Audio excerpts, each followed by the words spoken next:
Right, okay, Street Talk time for the 10th to the 14th of February. Due to popular demand, we are going to be starting this segment with another little baity game because I've been looking at the news this week. I've been saying what's the best clickbaity headlines related to Coronation Street on and off screen. And I've got four titles this week for you to try and guess what these are about. I think there was too many last week, wasn't there? But it's still in its infancy, it's teething. Right, this comes firstly, Gemma, from the Leicester Mercury, okay?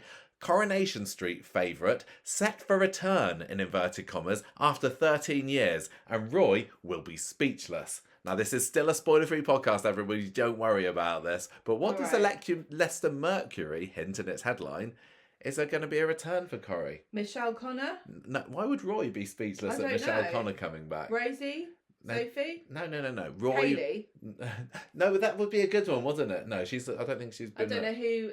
I don't know. So, okay, this is a character that has been name dropped a few times in this week's episode, and had a fairly close connection to our Royston. Oh, Becky. Becky, that's right. Right. So because Becky got a bit of a mention this week, when it was possible that Max would be going off to Belize to live with her, this Leicester Mercury is led with the headline, she's set for a return. I don't think Becky is set for a return, everybody. I'm not spoiling anything here. I said Michelle Connor because they interviewed, didn't they? Who did? What's the name? Kim Marsh? Kim Marsh. She got interviewed for something and they went this is probably why some people avoid being in Corrie, because if you're in Corrie although I will say nobody says this to Patrick Stewart, do they? No. Are you going to go back in Corrie when you're coming back? Come on. Well, I don't know. I mean, they've had a fire the other day. They didn't even ask me. Okay, as much as I would love for Becky to make a return, it ain't happening. Okay, this is from the Liverpool Echo, Gemma. You ready for this? Coronation Street fans rumble true identity of new character Lou in Platt DNA twist. What's it about? What's the story think there? That maybe she's Max's real mum? No. Is it to do with the hoodie? No. Oh, goodness me. Who's taking a DNA test out of Lou? Nobody. It's just a headline. Read the headline again. Coronation Street fans rumble true identity of new character Lou in Platt DNA twist. Platt? DNA? Yes. Lou? Yes. Identity? Yes. She's their sister. Whose sister? Nick's? No. David's? No. Sarah's? No. Max? No. Help. Shona. According to Liverpool Echo, one person maybe put out a tweet saying that Shona and Lou, they look a little bit alike, so they're going to be sisters. That's the twist that's coming up, apparently. They're friends, aren't they, in real life? It feels like they're friends in real life. Yeah, the actress who plays Lou. They look so very similar. They are. Yeah, I mean, we're not they're talking. Both beautiful. We're not talking. Is this going to be a return to the Nicola Thorpe, Shona? Julia Goulding, and people always missing them up? Yeah, maybe. Here's I reckon what we should do ourselves next week is try to make a clickbait article from our tweets.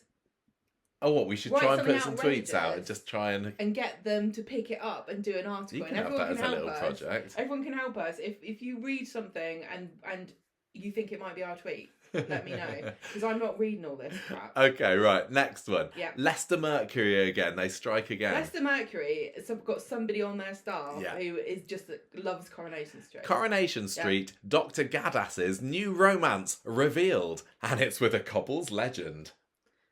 This is so ridiculous. I know, it's fun. So Dr. Gaddis is going out with somebody. You're not going to get this. Right, you're not going to get this, but I'd like to hear you. Do they remember she's gay? Oh, you tell me. You tell me. I've got to narrow it down to at least one gender. Maybe a little bit. There's a few options here. Oh, it could be lots of people. Yeah. I actually can't remember who one of them Dr. is. Gaddis. I remember one of them. Right, read it again. Coronation Street, Dr. Gaddis's new romance revealed, and it's with couple's legend. Jenny. No. Kevin. No. You get 2 more guesses. Adam. No. Nick. Ken. Somebody said out there that, wouldn't it be good if Dr. Gaddis and Ken got together? No. And they made an article out of it. Leicester Mercury, what are you doing? They did. What's happening in Leicester? They did talk later on in the article that there's a reminder that Gaddis does have a wife, but one of the tweet comments was like, oh, maybe she's bisexual, and maybe she's into Ken. But yeah, there we go. Last one this week, Manchester Evening News. I don't know whether you'll get this one. Coronation Street stars take aim at Emmerdale and say, we're coming for you in exciting move. Is this to do with the next year? No. That would be too sensible. That would be far too sensible to use that one. What could it be? They're coming for you. This all depends on whether you've seen this. This isn't something to do with... What could it be, though? Let me say, somebody's going up north for their holiday. No. Somebody in Manchester has got on a train and it's going north. Oh, what? And they're like... Leedswoods. I'm going to be in the Dales. No? Nothing to do with that, no. Is there a netball match? Yes. Have you seen about that? Yes, you're right. Well done. You get a point. I tried to look this up yesterday. I was like, what is this netball thing people are talking about? Yeah. And I tried to Google netball and like some of the words that people were saying. I don't know. What is going on? Yeah, No, I mean, it was... They mentioned some kind of thing that sounded like the league name or a team name or something. And I also, one of the names connected, I Googled them and netball, nothing came up. Right, so Corrie and Emmerdale are doing a charity netball match later this year. They showed some pictures. This year? Yeah, I think so. No, but what does that mean? Next week? Next month? I don't know when it is. It doesn't matter for the... It does to me because I'm interested in this. You're going to go and shout them on, can't you? Well, I know how to play netball.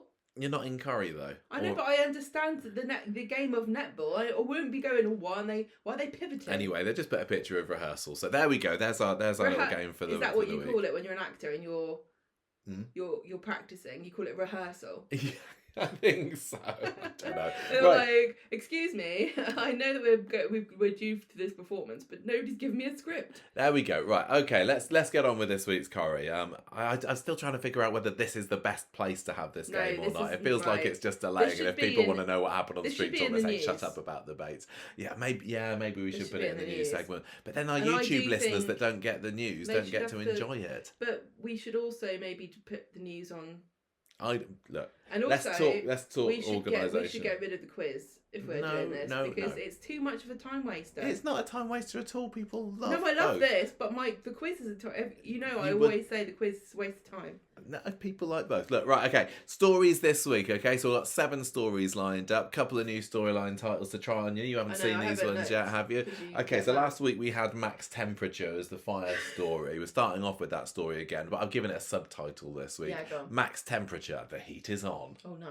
Yeah. I put Max Pressure as our Street Talk Shorts first title for this month. There's plenty of opportunity. Well, he's still got Max, I would be really hamming it up. Yeah, exactly.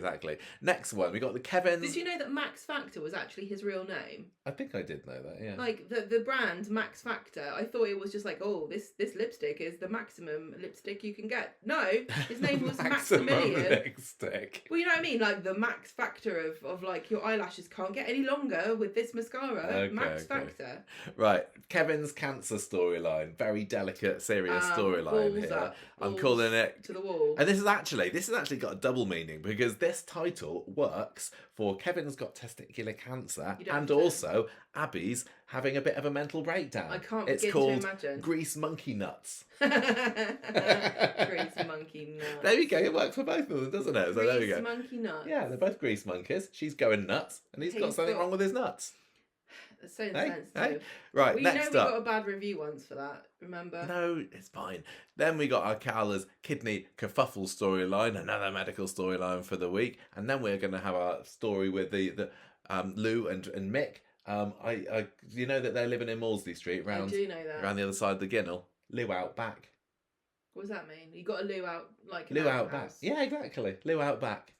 Not as much of a chuckle for that one. Mason's... Would you like to have a toilet outside? No. Because on the one hand, okay, sometimes when you have guests over, you like, I need privacy for this.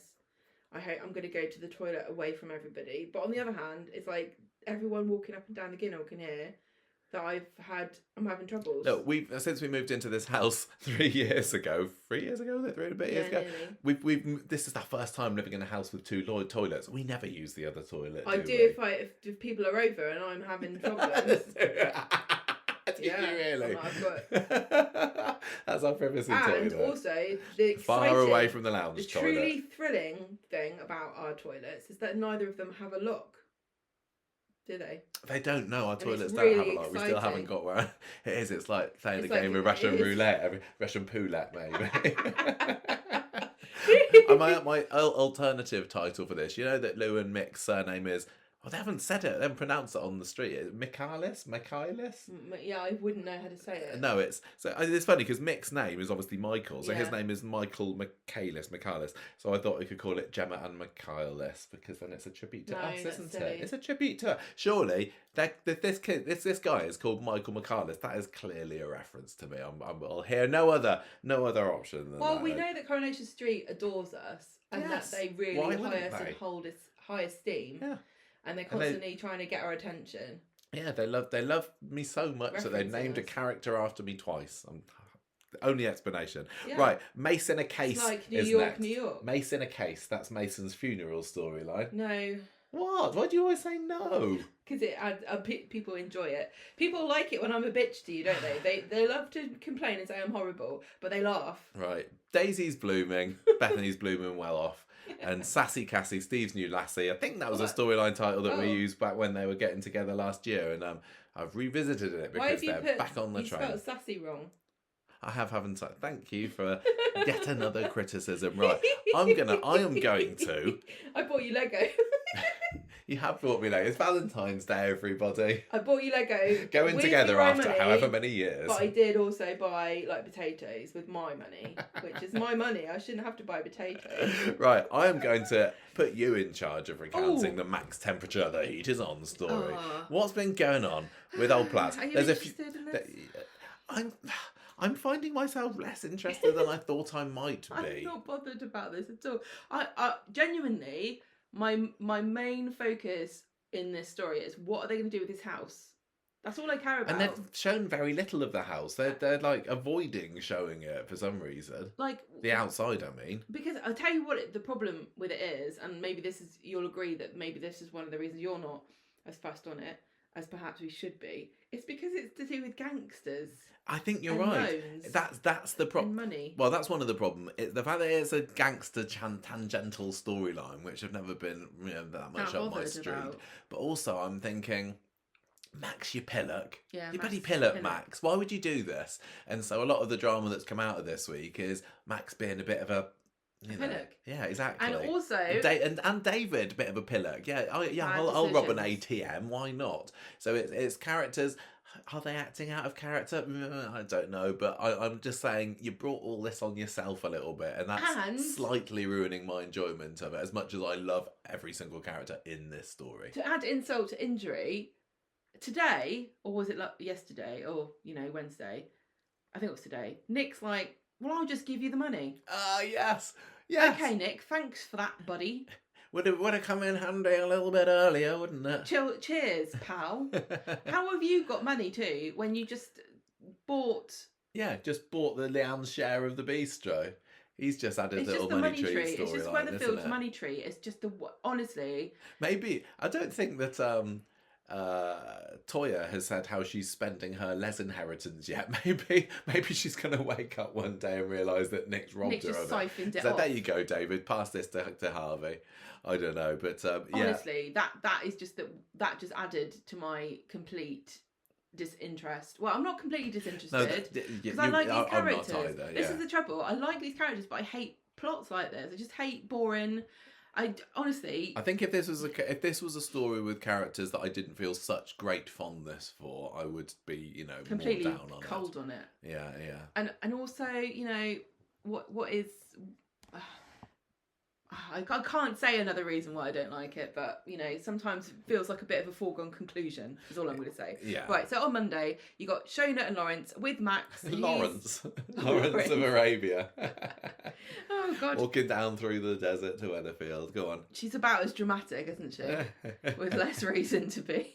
Can you imagine? Can you imagine sitting through like an epic long movie about Lauren's life so far? It'd be a tragedy, wouldn't it? It'd be a weepy. They couldn't put an intermission in the middle because everyone would just bugger off and not come back. Did anybody else at home notice? Lauren made a joke today. Yes. She made a joke. I forgot what it was. She made a joke, and then, like, 3 seconds later, burst into tears. Was it I literally can't remember what it was now. We might remember when we get there. When she was with Max in the builder's yard, wasn't it? Friday was Lauren crying and Matt and Bobby being an annoying arse, which was it felt like the old times again, didn't it? Right. Oh gosh, I wish I could remember. Shouldn't have brought it up. It depends whether I've written down what it was. Right, go. So there were Max on Monday. He hasn't confessed yet. It wasn't even a funny joke, probably. So he's still in hospital, and Dave is still with the police. And so finally Max comes out of his coma and he's like, David? Leanne is also being interviewed because everyone thinks she did it. And she's like, look, I do remember throwing a bottle of vodka. I do remember finding matches in my pocket. I don't recall what I was doing at the time, but I'm fairly sure it wasn't me. Okay? Yeah, definitely. You just have to trust me on this. Start the fire, yeah. And, you know, the matches were for my son, which, I don't know, is there some kind of, like, strange Weatherfield tradition of pouring vodka on someone's headstone and setting it on fire? It's like a flambe. There should be. Well, why don't we start it? And she's like, yeah, I did threaten Toya, and she did end up nearly dying, but it wasn't me, I promise. Gotta believe me. I know all this evidence seems very damning. Right, so Nick is getting an ear bending from Shona about shopping his brother in. And then Nick says, "What? Now you've finished, can I tell you that Kevin has got CCTV footage of somebody taking this petrol can from the garage?" So she rushes off to check it. So she goes around the house. I was just going to say something else, and I don't really want to pull this storyline apart anymore because there are, as I say, definitely a lot of elements that I'm enjoying into it. But what I'm not liking is there's characters that are getting really angry at each other and saying, "Oh, you idiot, I'm not going to talk to you. I haven't got time for you," and having these, it's escalating into kind of rants at each other. And then the next episode, it's like, "Sorry about yesterday. I just needed it for the drama at the end of the episode. You know how it is. I just needed my Ricky Lake moment." Yeah. Yeah, so this is what Nick was like, wasn't he? He's like, at this point, you know, happy for David to be, you know, cast adrift, but by the end of the week he's offering him however much money he needs for Harvey. So goodness me. Yeah. Right. So she in the house, in Abby and Kevin's house, she looks at this CCTV footage and she's like, "Oh," and she goes, "Hang on a minute, let me look at it again." And then she looks like she's seen a ghost, and then they say, "What's that? What have you seen?" And she's like, "Oh, nothing. Oh, probably was the person who done it, wasn't it? See you later." Well, that was the confirmation for us, wasn't it? Because we went into this episode thinking it's Max, isn't it? We talked about it on the podcast last week that seemed to be the prevailing theory among fans, and we'd certainly bought into it as well. So yeah, it was at this moment we're like, okay, this is where they're going. But can I just say, I know that some people don't like it when you guess, or they feel like Coronation Street should be more shocking or twisty. But it is good when you can guess, because it shows that they've put the story together in a logical manner where things make sense and not just like, it's the person you least expect. It's not an Agatha Christie novel, it is a soap. I mean, when they have unexpected twists that I love that you could have seen coming, but literally nobody did because the breadcrumbs were so subtle. Those are the very best. But when people are like, "Oh well, I guess," it's like, yeah, because it's fictional and they put they constructed the story in such a way that of course you guess, because the thing with this as well, remember, we kind of agreed last week, well, it clearly wasn't Logan after what happened. Clearly wasn't Andy. Clearly wasn't Leanne. Clearly wasn't Abby. I mean, there's only so few. Although they were the main suspects, so then Max is next down on the tier list. One of my favourite twists is when you think it's somebody and you're like, well, it can't be them because it's clearly too obvious, and then it turns out to be them. that is quite fun. I do enjoy that. But, yeah. But right, so it was Max, because Max is stupid. We know this. He's got very poor decision-making skills, as has been demonstrated by everything he's done. Let's get to the confession bit, and then I'd like to hear your thoughts about the facts that Max has turned twisted fire starter, as Leanne put it in today's episode. So anyway, Shona's like, it was definitely Leanne. See you later. Yeah. Max is in the hospital speaking to Lauren, who loves being in the hospital, crying over a bed. It's nothing she wants to do more. And he's like, why isn't David here? What's going on? What are you keeping from me? Then we cut to David in the police interview room with Adam as his brief, and he's reminding Kit that he's not got any evidence. He can't detain him anymore. And then we get the flashback where we get to see that the arsonist was Max. Yes, we back to last week. Yeah, in the garage, getting the jerry can, putting the rag through the letterbox. Funny little weird fisheye lens kind of effects was it on this or something? I don't know the names of all the effects, but they didn't. That's how we knew it was a flashback. It's so irresponsible to do this without googling it first. What Google should I arson my house? Oh, yeah. Like, what's the best way? Sorry, I was just thinking about these effects. And am I right in saying that today's episode didn't have any funny, weird visual effects? It's the first time in a little while without any effects. Wasn't it so refreshing to have? Was there not a picture that Abby saw that turned into... No. Was that Wednesday? No, I was going to say it was really refreshing that we didn't have anything like that from Abby today. Yeah. Abby was having a perfectly normal, lovely, non-flashbacky, healthy, mental... Kiev's. Yeah, but Valentine's Day. It was cracking. But they had to go down that route for the flashback just so that we knew. They might as well have just had like flashback, flashing on the screen. I think that's going to be the next stage in this. You know, sometimes when you watch Japanese game shows on TV and half the screen is just covered in text. It's just going to be like that to tell us this is a dream. I'll tell you what we also need, and we'll be happy to do this, and I don't mind doing this if you're going to pay me. In Japanese TV shows, they also seem to have in the corner always someone reacting to what's happening. We could do that. If you guys want us to, ITV, we're quite reasonable. And we could be in the corner going, if you want to see that, you can just watch like the signed version of the programme, can't you? Because some of those, they do. Some of those signed, emote. Yeah, they really do emote. Yeah. Right. Well. Anyway, about that, it's Max. So we know it's Max. So he's remembering in the flashback. What are you thinking about the fact that it's Max? Makes sense. He's an idiot. He's not that much of an idiot, though. He is an idiot. He became a white supremacist. He's not the same kind of idiocy. It is. It's like a bad idea. If there's a bad idea Max hasn't heard of, he's going to go for it. You know, he just Googles what's a bad idea, and then whatever comes up first, he does it. He's an idiot. He did it because David had been saying before the fire week, maybe it would be handy if the house caught on fire and we could claim for the insurance.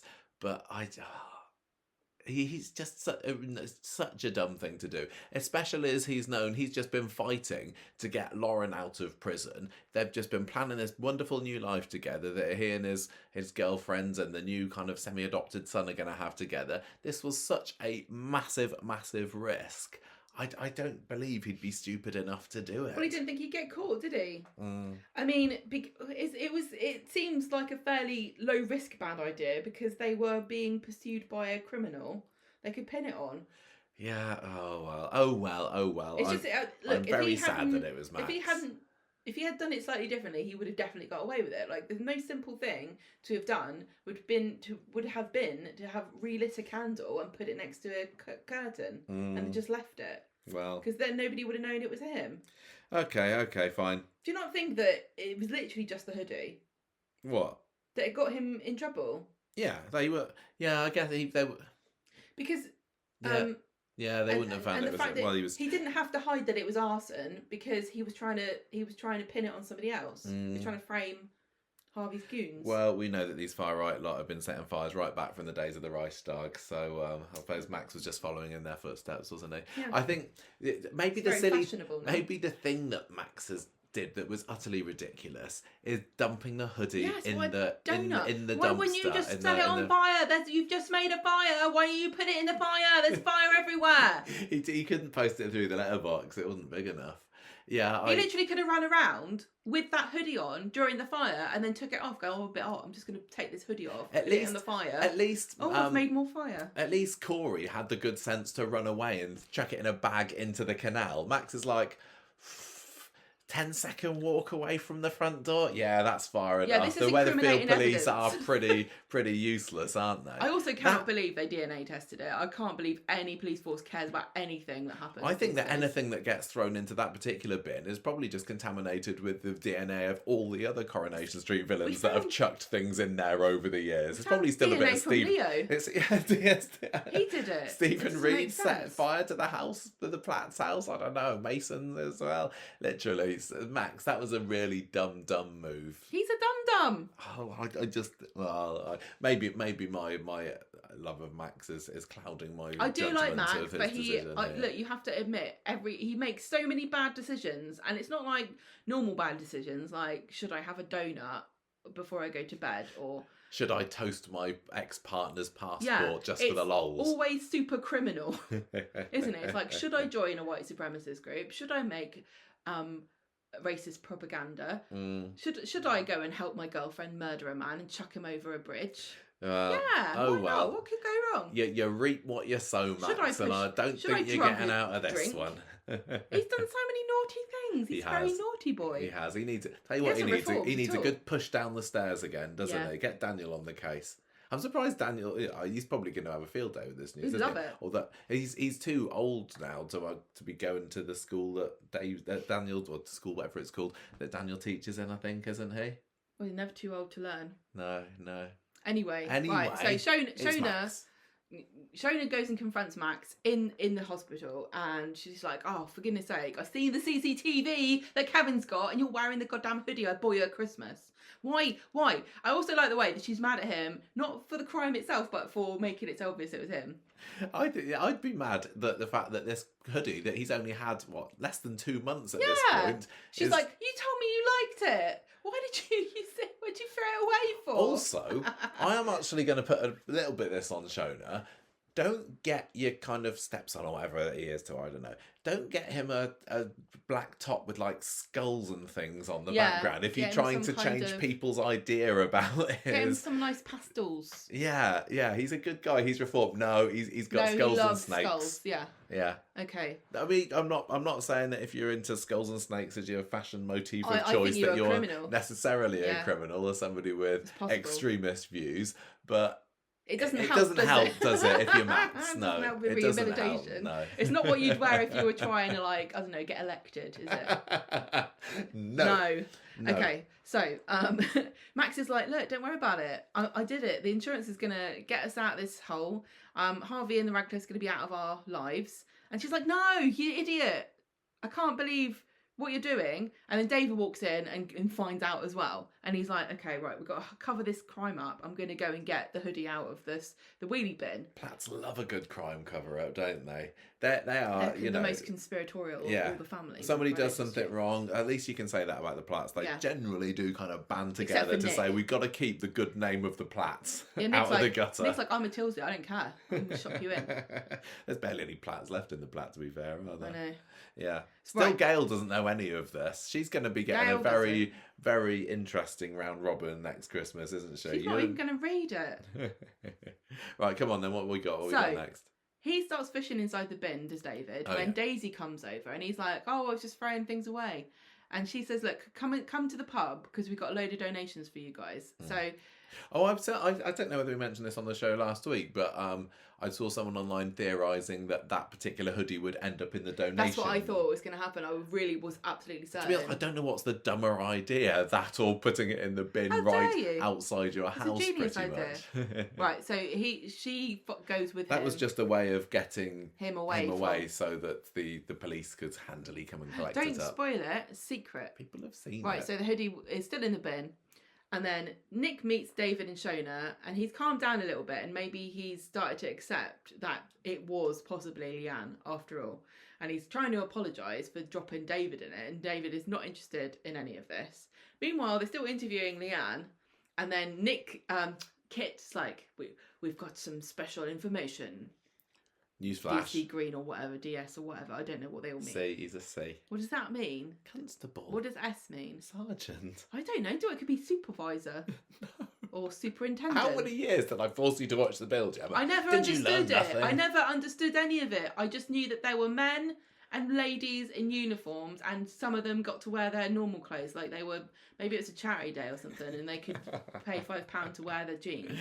Right, come on, next, what we got? So, Kit gets called out for some dramatic news. Yes. And then David goes back to the hospital, and he said, I tried to get the stuff out of the bin, and it's gone. Somebody must have picked it up, so I guess that's fine. Well, they're hoping it's gone to the dump, haven't they? And then did he not look in and go, there's still other rubbish in here? The bin man must have just been like, score. Yeah. If I'm a bin man, I always go round just an hour before my round just to check to see if there's anything good in the bins. Do you think the police then had to empty the whole bin just in case there was more evidence in there, and then they were disappointed it was just a hoodie at the end of the day, which happened to be sitting on top? We can't ever know. No. Anyway, it wasn't the bin man, it was the police station. Wasn't the local refuse collectors, no. And they say we're gonna put it through forensics. Yeah, there was another police officer with a spoken line, wasn't there? Wow. Lovely red-headed police lady saying to Kit, "Here you go. They found. Here's a hoodie in a bag." I found this. Yep. Do I get any kind of recognition? Do I get a promotion? No. Okay, Wednesday rolls round. Max is just doom scrolling about the fire on his phone. Leanne's still in the interview room. Nick bumps into David at the bus stop. And he's still annoyed at him. And then Craig comes in there. It's so funny because you said I know. Craig is such a blabbermouth. He's going to tell everybody everything. And then literally 10 seconds later, it was like, because they say, come on, Craig, come on, tell us what's going on. What's happening with Leanne? I can't tell you. Come here. Okay, you broke me. Come, I got to whisper it. We found some evidence. It's a joke now. It's such a joke. And I think it's great. I think it's hilarious. I think it's gone beyond, come on, you'd be disappointed if he didn't give away some majorly important and top secret information. I'm a hypocrite because I don't care about any of this police stuff. Like, I know, like, none of these officers should be involved in anything to do with where they live, even though back in the old days you would have been. Yeah, we had our little village police officer, PC Lord, used to do the beat down through Binley Woods, yeah. What kind of crimes were going on in the village? Not much, to be fair. I think he had a pretty easy life. Yeah, it's been good to be him. Yeah. Anyway, so I know that Craig wouldn't tell them about an investigation and stuff, and that doesn't bother me at all. But all the medical stuff does. Really, it kind of annoys me, and I think it is more. Is it more serious to misinform people about medical things than it is police, because they're both quite serious things, but I somehow don't care because I don't know. Yeah, I know. Well, we also this week had Swain. But I do acknowledge that is silly of me. This week we got Swain conspiring to release a murderer onto the streets. I mean, we'll maybe save it until we get there, but come on. Hang on, let's not go too far. She's been a main character for less than a year and already she's gone down the bent side. I mean, literally. Come on. Right, come on. She's a force for good, Swain. Don't... just for the love of Carla. Talk about it when we get to it, for goodness sake. Okay. Right, they're waiting for forensics. So, they're waiting for forensic on this new evidence, because you've been, talking. Shona and Lauren are with Max, and he's getting ready to get discharged. From the hospital. And then David's like, the police know about this, we have to go, we have to leave. Yes. And then he gets a message, and it's Andy from the pub. Not from the pub. In the pub. And he says... You dropped me in it, not giving me an alibi, and Andy's like, I'm not in the habit of giving people alibis. I'm a criminal. Well, he kind of said the very sensible thing of, I wasn't exactly going to say what we were doing, was I? Yeah, donkey. What were we saying? We're doing a chess tournament. Right, so me against Sam. Yeah, I wouldn't even bother, would you? And I beat him, actually. This is when the lies start to unravel, isn't it? Yeah. Well, what was the winning move? It's called a checkmate. Right, come on. Is that what you call it? Anyway, so he gives David £2,000, which I thought was supposed to be a drop in the ocean. This is what annoyed me about the Platts. They spend all weeks and weeks going, there's no point in that. It's a drop in the ocean. Oh, don't sell your stuff. It's a drop in the ocean. And then, of course it is, but that's just why you do addition, don't you? And it adds up eventually. Many drops eventually make an ocean. Can you imagine David saying to the bank, what's the point of paying my mortgage this month? It's a drop in the ocean. Anyway, so David says, you got any other gigs I could do? Got any other things criminal things? Criminal activities and Andy's like, enterprises, maybe? I do. It's another side quest if you'd like to accept it. You get 10,000 XP, but it's more risky, so your HP might go down. It's like GTA, isn't it? It is a bit like that, yeah. Yeah, while we all wait for GTA 6, there's a... You might as well just watch Coronation Street, because it is basically a crime drama. Yeah, David, come on. Right, so... Although, actually, David has been up to his neck in so many dodgy, criminal... Yes, he's always doing scams. And he's got away... Well, no, he has gone to prison a few times, actually, hasn't he, to be fair? How many times has he been behind bars? 3 at this point, possibly? Or only the stuff they know about? Probably all of it. But yeah, I would have thought that David, he's also got a family to look after. Massive risk here. He's got a criminal record as long as your arm. Why take the risk? Is it just because? Is it because he's been blinded by protective urges because his family is in imminent danger of being picked off by Harvey? I don't know, but it doesn't matter.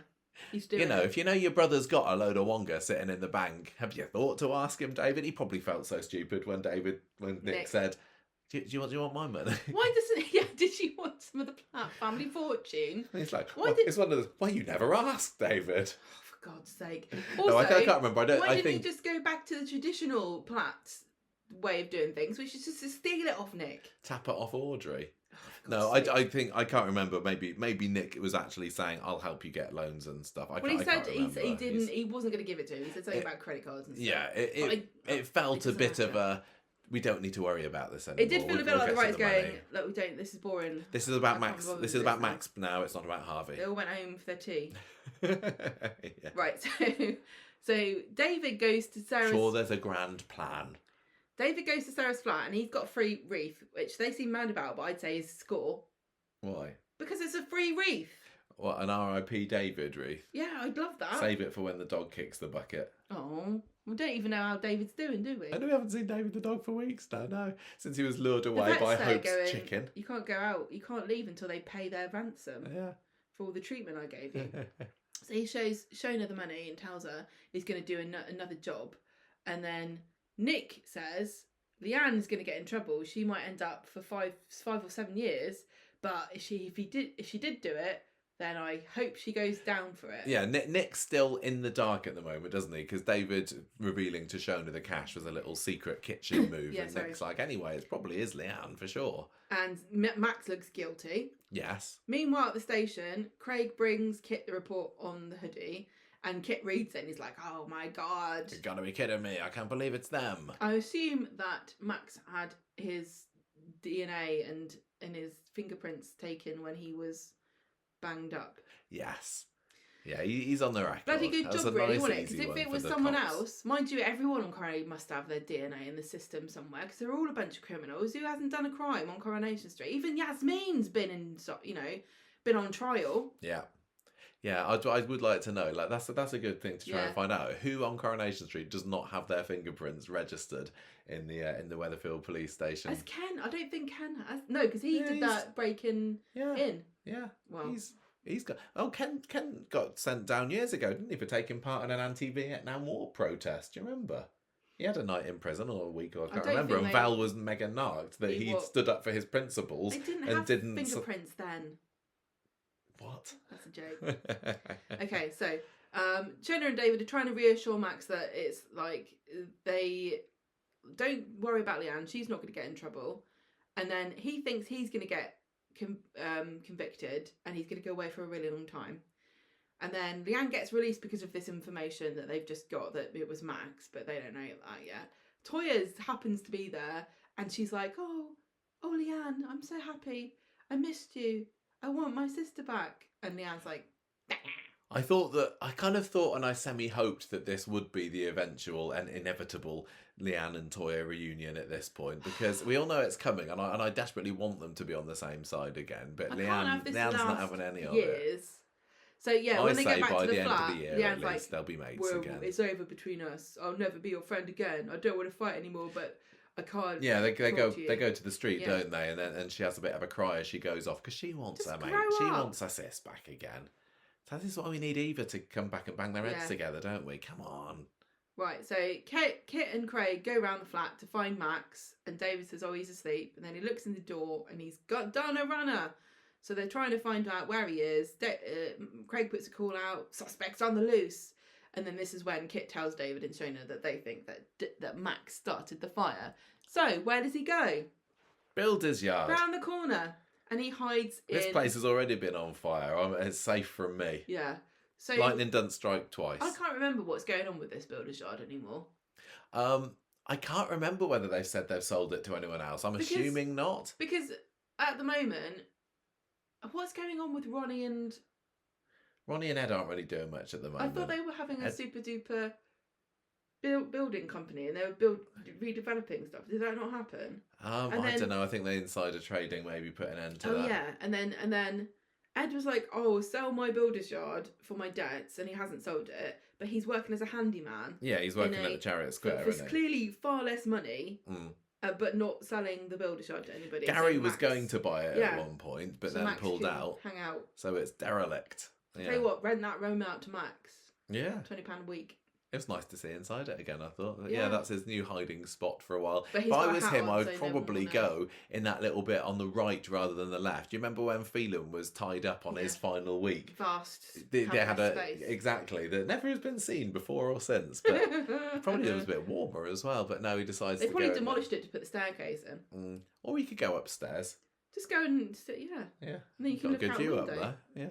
I love looking out windows. It's one of my favourite things to do. What happens next? You can see all kinds. So, right. Nick comes around the flat and says, "Oh, the charges against Leanne have been dropped." And then this is when Shona's like, "Look, just let you know, it was Max." And David's like, "Don't tell him." And then he says, "You must be thrilled.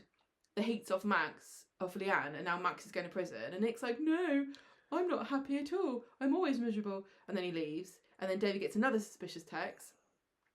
Who's that? Is that Andy? I can't remember. We'll find out in a minute, probably. Kit's with Lauren in the cafe, and he's trying to find out where Max is. And I thought this was quite sweet because he was playing with, what's the baby called? What baby? Frankie. Oh yeah, Frankie. He's playing with. Don't tell Lauren you've forgotten the baby's name. You'll make her cry. I came up with that name. I know you did. I know you did. Right, so he's there, and it was quite sweet because he's obviously still, got it in his head that he's going to be a dad. So I thought that was very sweet. And then Shona's like, "Oh, I need to take this sandwich to David. Is it all right?" And then she runs off and she goes and she takes it to Max.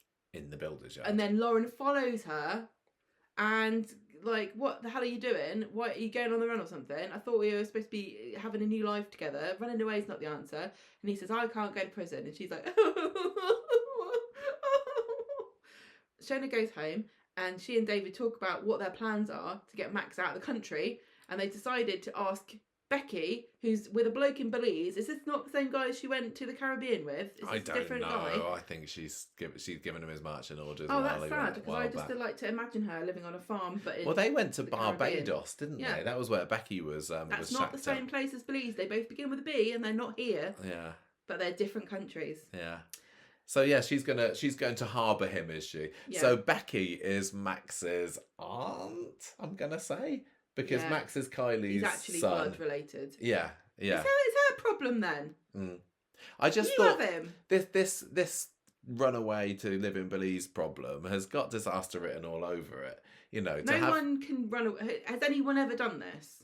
What, in real life or in real life? Run away and started a new life on the other side of the world. Ever done this? I just don't think I'm going to say probably. But how are you going to get out of the country? Yeah, not as easy as you think. Max was saying today, "Oh, just going to get on a ferry," but what do you mean? Get on? There's no ferry to Belize from. Where are you going to go? I think there's one on Fridays from Liverpool. I think they probably had a little bit more of a plan that we maybe just weren't paying attention to. Maybe it's like how you're not allowed to show how to start a car. You're not allowed to do that on TV because then people know. Maybe they're like, we had a really foolproof 15-step plan for how to escape from Manchester to Belize, and that we went through wrote the whole script. We actually did it 3 times with convicted criminals who were on the run. Just wouldn't let us do it. And they just said no. ITV said we're going to get sued, so we had to cut it out. I would hate the idea of. What? But is it worse than going to prison? Like living in a foreign country where you don't know anybody apart from your auntie, starting a new life. See you later. Would you? Yeah, bye. I mean, I know prison's pretty rotten, so I've heard. But Max seemed relatively chill about it. Trouble is, I don't think we could get away with it because everyone would be like, "You know that podcast in Belize that is about Coronation Street?" Yeah, we'd still be carrying it on. What we couldn't help ourselves.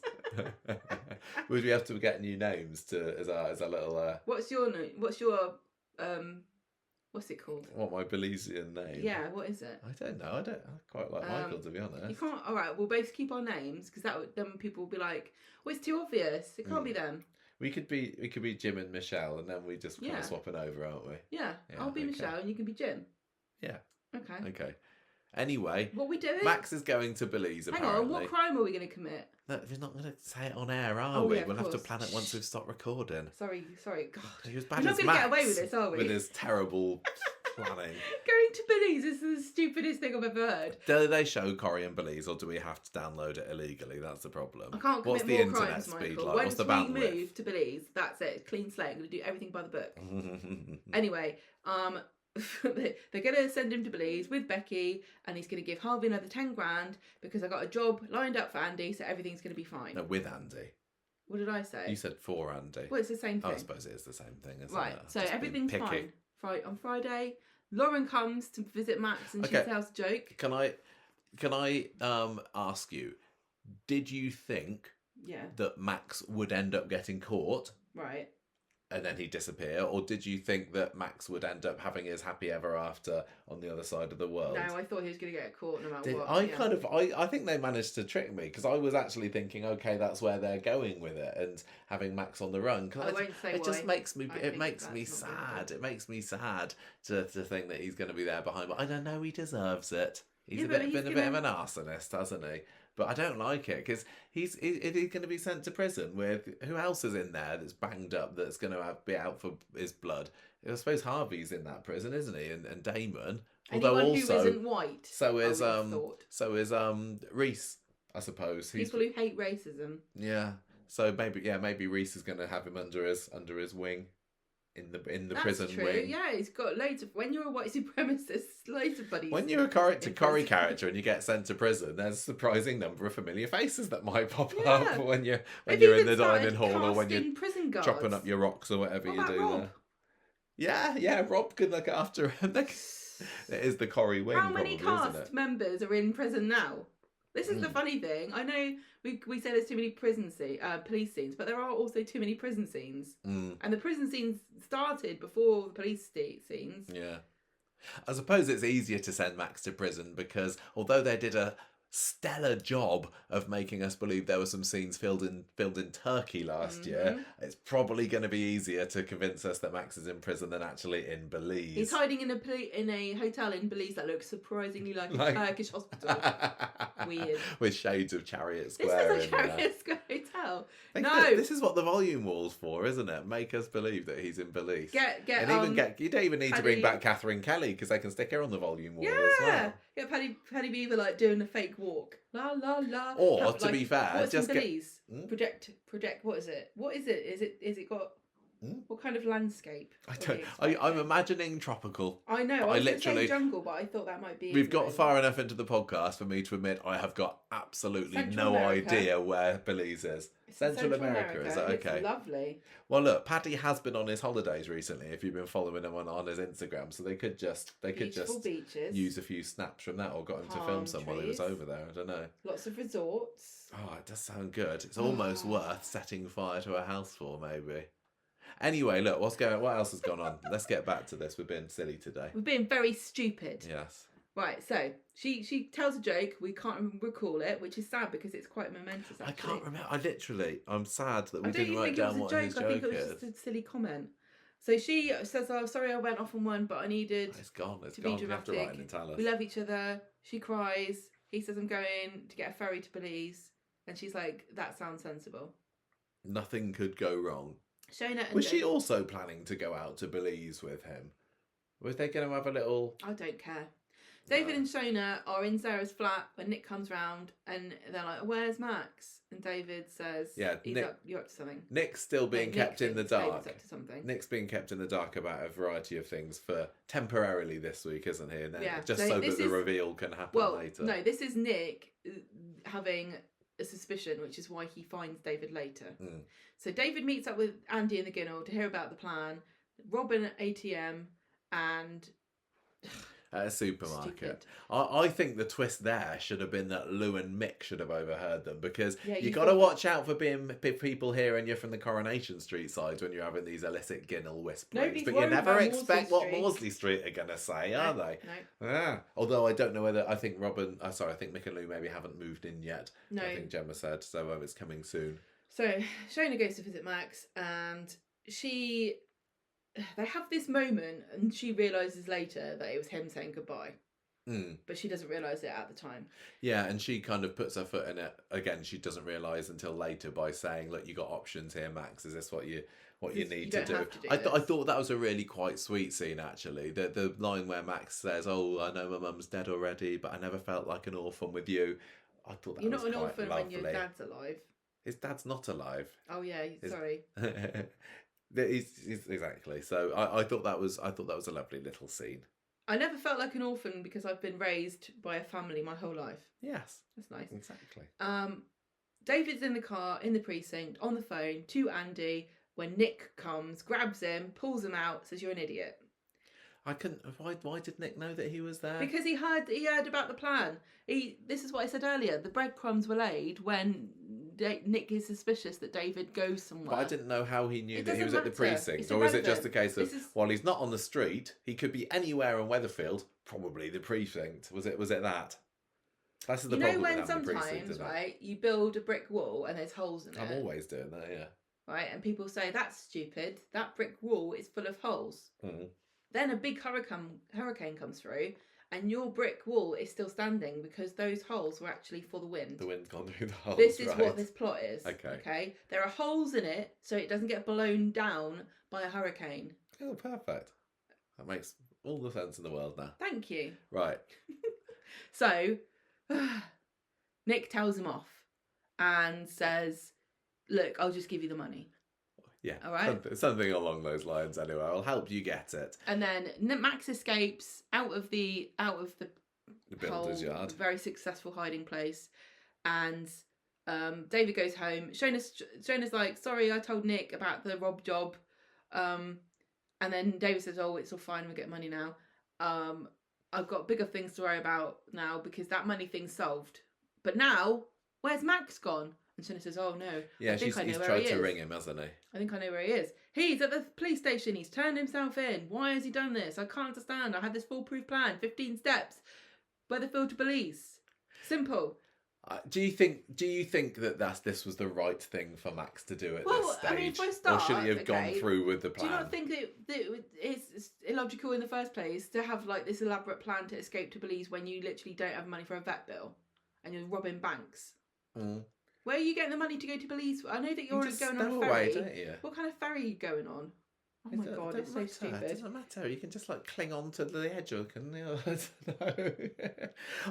I think that would I have at this stage recommended to Max that he turn himself in? Just go, look, Max, your future's bleak as it is. Just turn yourself in and do your time. It's free meals. We actually can't afford to keep you anymore. And at this stage, if you do turn yourself in, how much difference is that going to make when it comes to sentencing? A little bit. A little bit. Not a whole lot. It's not like don't do it in the first place kind of level. We've also, I just remember two other people that we've got in prison at the moment that he's going to be pals with. Oh, the Warners, isn't he? Who? Logan and Matty are in prison. Oh, God. It's going to be like a little family reunion. They've got so many people in prison that they could just do a spin-off show and have... It used to be that there would be maybe a couple. And sometimes it would even be a new character. Well, but when people went into prison, you generally didn't see them. Well, that's the difference back in the old days of Coronations. Yeah. Good. But anyway, he's going to have a... Yeah. Where are we? Okay, so Max, I can't believe it. He's in the interview room with Kit, and he's like, "Here's a CCTV footage of you with your hoodie that your stepmom got you for Christmas." And he's like, yeah, it was me. Sorry. I thought I didn't set it on fire because Toya was in there. It's just a coincidence. And Kit's like, he said, I thought I was doing the right thing because I thought it would just help David out. We're desperate. Usually people get a part-time job. Usually people get away with crimes on Coronation Street because the person who's had the crime done to them decides to drop the charges, and I was kind of banking on the fact that might happen to me. Yeah, I thought that. What do you reckon, DC Green? No, the not insurance company's really mad at you. He literally, there is no way he can wriggle off this hook, is there? No, it's not like they've just heard from them, and they actually also white supremacists. But then you could say that about, say, Lauren. maybe they're going to overcharge him again, because that seems to be the MO for Weatherfield. Murder. Premeditated murder. They don't have evidence for it, so he gets away. Yeah, they could, couldn't they? Honestly, and it's then and then the jury's like, not guilty, he didn't murder anybody, so let's let him free. Like, thank you very much. Thanks, suckers. Yeah, the Weatherfield police are just made up of a load of bent coppers and overchargers. They seriously, is there like an investigatory body of chief policemen? What's it called? Line of Duty. Yeah, who gonna march in? Jesus, and just Mary and Joseph and the donkey they rode in on. What have you been doing here? Honestly. Good accent, right? Everyone? Yeah. Okay, so back at the flat, Dave's like, I can't believe this. Why would Max do this? It's Lauren's fault. Well, what did you think of David's reaction here? He's just like mad. Is it whoever. He's just mad. Sometimes it's a case of characters have to have conflicting opinions on something so that the drama. This is going to be another one, probably. David's going off on one at Shona, isn't he, in tonight's episode? Yeah. Is it just again for the drama, and then Monday he's going to come back with his tail between his legs, like, sorry, it probably was a stupid plan to have him run away to Belize, wasn't it? Maybe he just needs to do the time. He's done the crime. I'm gonna put quite a lot of money on the fact that nobody in that house knows where Belize is on a map. Do you reckon? Yes. Well, we didn't, so I wouldn't can't know. Judge Central America. I knew it was somewhere in the southern hemisphere. Is it? You just said Central America. Yeah, it could be anywhere, couldn't it? Yeah. I love the idea that after the Platts had the conversation about it and they all seemed very knowledgeable about Belize, all of them separately scribbled themselves away to a different room and then looked it up on the phone, just say, I think the others know where it is, where I better find out for myself. But it's just off the Gulf of America. The Gulf of America, you say? Yeah. Does it say that on your map? Yeah, in the UK it says Gulf of Mexico, and then in brackets it says Gulf of America. Oh, okay. But I don't know where's the equator. It's just round about there. Right, look, so it's south of Cuba. At least David, if Max goes to prison, you can keep a close eye on him and actually visit him and maybe even give him a hug every now and then. Sending him away to Belize, and it's not like let's just send him there for 6 months until it blows over. You're telling him, you're basically saying to your son, I am going to ship you away to somewhere and I will never see you in the flesh again unless I get another win on the old Weatherfield lottery and get a chance to nip over there for a holiday. So nobody wants to see their kid behind bars, do they? Belize is in the northern hemisphere. There we go. So you don't have to worry about... The water goes round the plug hole the same way as ours. Through Neptune or something. What? You got to do a special ceremony when you cross the equator. You do. Well, if you go on a boat, they force you to do a ceremony. And that would have been awkward because he's on the right. Yeah, he's clinging onto the side of the hole. Shut up, I'm trying to escape arson. Right, okay, so she says, Shona says, I don't think it was actually Lauren. I think it might have been me that accidentally convinced him to do this. And then David's like, oh, thanks for ruining my son's life. And storms off. Then so Shona tells Lauren what's happened. And Lauren's like, oh, Max is going to miss all of Frankie's best moments. Like, he would have missed them anyway. What kind of moments? Anyway, David comes Tell you back what, to the flat. If Max is going down for this, if Max is disappearing off, there's even less of a reason for Lauren to stay on the street, isn't lost, there? Lauren. Seriously. And Frankie. Sorry, no, I shouldn't say that. I still genuinely Frankie believe can stay. There's every chance of any character being redeemed. Always. There's always a chance of any character, even Bobby, could turn the corner and become great, because there are definitely loads of characters that started off rough as hell and we didn't like them, and then eventually they're winners over. Oh yeah. Not everybody starts off like, iconic. As Paddy Beaver pointed out to us when we met him that first time, we weren't so complimentary towards his character as we are now. Everything, all the time, but we're not the judges, are we? No. Right. So David comes back to the flat later, and they have an argument, and then he gets a text from Harvey going, "Oh, I heard your nipper's going to join us in the clink. Better watch out. Pay us money." And then Max goes to the same cell that Leanne was in the other day and then does a sad pose in front of the camera zooms out. I think maybe they're recreating the cast photo that they refused to release by just having a collage of everybody in front of that bloody window looking sad. Yeah, it's like a school photo, isn't it? It's the background. Yes, it is. All the it's different exactly characters like a school. And posing in front of next it. week Shona's going to have all a key ring. Yeah, not looking so good for Max. Are we done with this story? What? Oh, that was quite fun talking about it. It was funny talking about it. Yeah, I'm gutted that I'm not loving it more. I enjoyed. I really thought it was hilarious talking about it. More. It's just because it's gangster stuff. I just don't care that's the main thing. And Harvey, even if there maybe wasn't the gangster element, I might enjoy it more. Harvey and what's his face? Damon. I don't think they're friends anymore. They're just so boring, and they're so ubiquitous as well. It's like the bogeyman of Coronation Street. They're always behind something. I want to know how Harvey found out that Max was potentially going to prison. No, seriously, how would he know? How would he have a clue? No, because he's got his tentacles, hasn't he? Yeah, but his tentacles don't extend. I think there's Ben Coppers. I do think it's Ben. Oh yeah, we're going back to this, aren't we? We're saying because the only people that could know that Max is potentially going to be sent down are people who work in that police station, or obviously David and Shona and that lot. Honestly, this is so irrelevant and boring to talk about, and there's so much other stuff we need to talk about. And look at the time. But imagine just somebody who's been interviewed because they're a criminal or picking up a criminal. That police station has criminals coming in and out all the time. Is it really that interesting that he knows? I don't think so. Yeah. Anyway, speaking of tentacles, onto Kevin's storyline. Or is it... What the heck? Or is it, sorry, testicles. It looks like they're going down there. Let's try and make this a comedy cancer story. Serious, but also still okay to poke fun of it, because they were making some ball jokes this week, weren't they? And...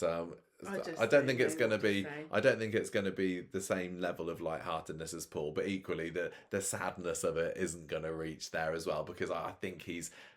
I think he's going to be okay. You know, when you have those like charts and you have like, you know, a 4 chart thing, and you have, you know, I don't know, whatever. But this one's like funny, serious, irrelevant, and relevant. So you're talking about a Venn diagram? No, it's not a Venn diagram. It's one of these squares, right? And they've done the irrelevant but serious. That is for. Oh no, there's a Carol diagram. Is it? It's a Carol diagram. They've done irrelevant but serious for Toya, because she's fine. Now they're doing irrelevant but funny for thingy, and then so we had relevant and serious. That was Sinead. So now we need relevant but funny. So someone needs to die, but in a really funny way. And then they've completed their diagram, and we can just move on. So let's talk. Any more stories about grease monkey nuts then? So Kevin on Monday is with Abby talking about plans for the day, what they're going to do. She's got an appointment at the medical centre later or something. She's going to have a chat with Dr. Gadash. She's going to be fine going on her own. And we didn't see a whole lot of this on Monday, to be fair. She gets a home visit from Gadash, because why not? And Abby's telling her all about these visions that she's having of Seb. And she's like, oh, I don't even remember what he looked like before he got beaten up. Where did they do the fire set? Because I'm just wondering whether... Yes, Dr. Gadas's...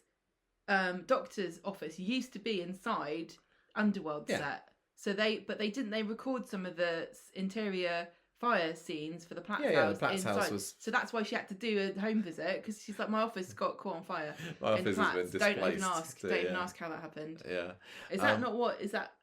At a certain point, I know Dr. Gaddis's the stuff for her office was stored there. Yeah, because we've seen it. We walked past it. Yeah, we did. Yeah. Anyway, Gadash says, look, how long do these episodes last? And Abby's like, well, it's an hour at the moment. 42 minutes. Hour at the moment, but come next January, it's going to be 30 minutes, 22 at a push.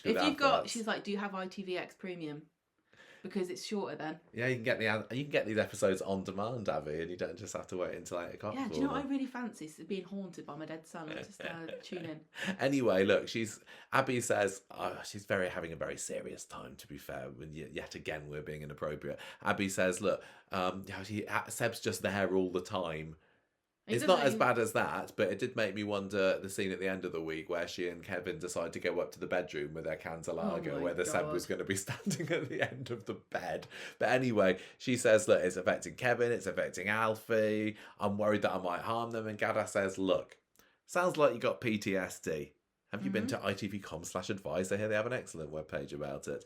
They said go to see your doctor, Gada. So what's the plan? Mental health therapist she's going to be getting, so it's all going to be sorted soon. Okay. So Wednesday comes round. She's having a flashback. This was horrible. She's being miserable. It was because we've not actually seen her.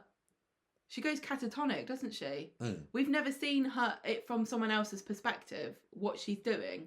She just is totally zoned out, This was later on, Debbie sees her. Yeah. She's just sitting there, not reacting to anything. Yeah. It's quite interesting they showed us that side of it. Yeah, I thought so. It made a nice change. Run out of ghost money. We can't keep paying very busy only to come in all the time. No, he's got other things on, hasn't he? Yeah. She goes upstairs and Sally comes round to see how Kev's doing, because today's the day that he's going to get his test results from the biopsy or whatever it was that was... No, it wasn't that.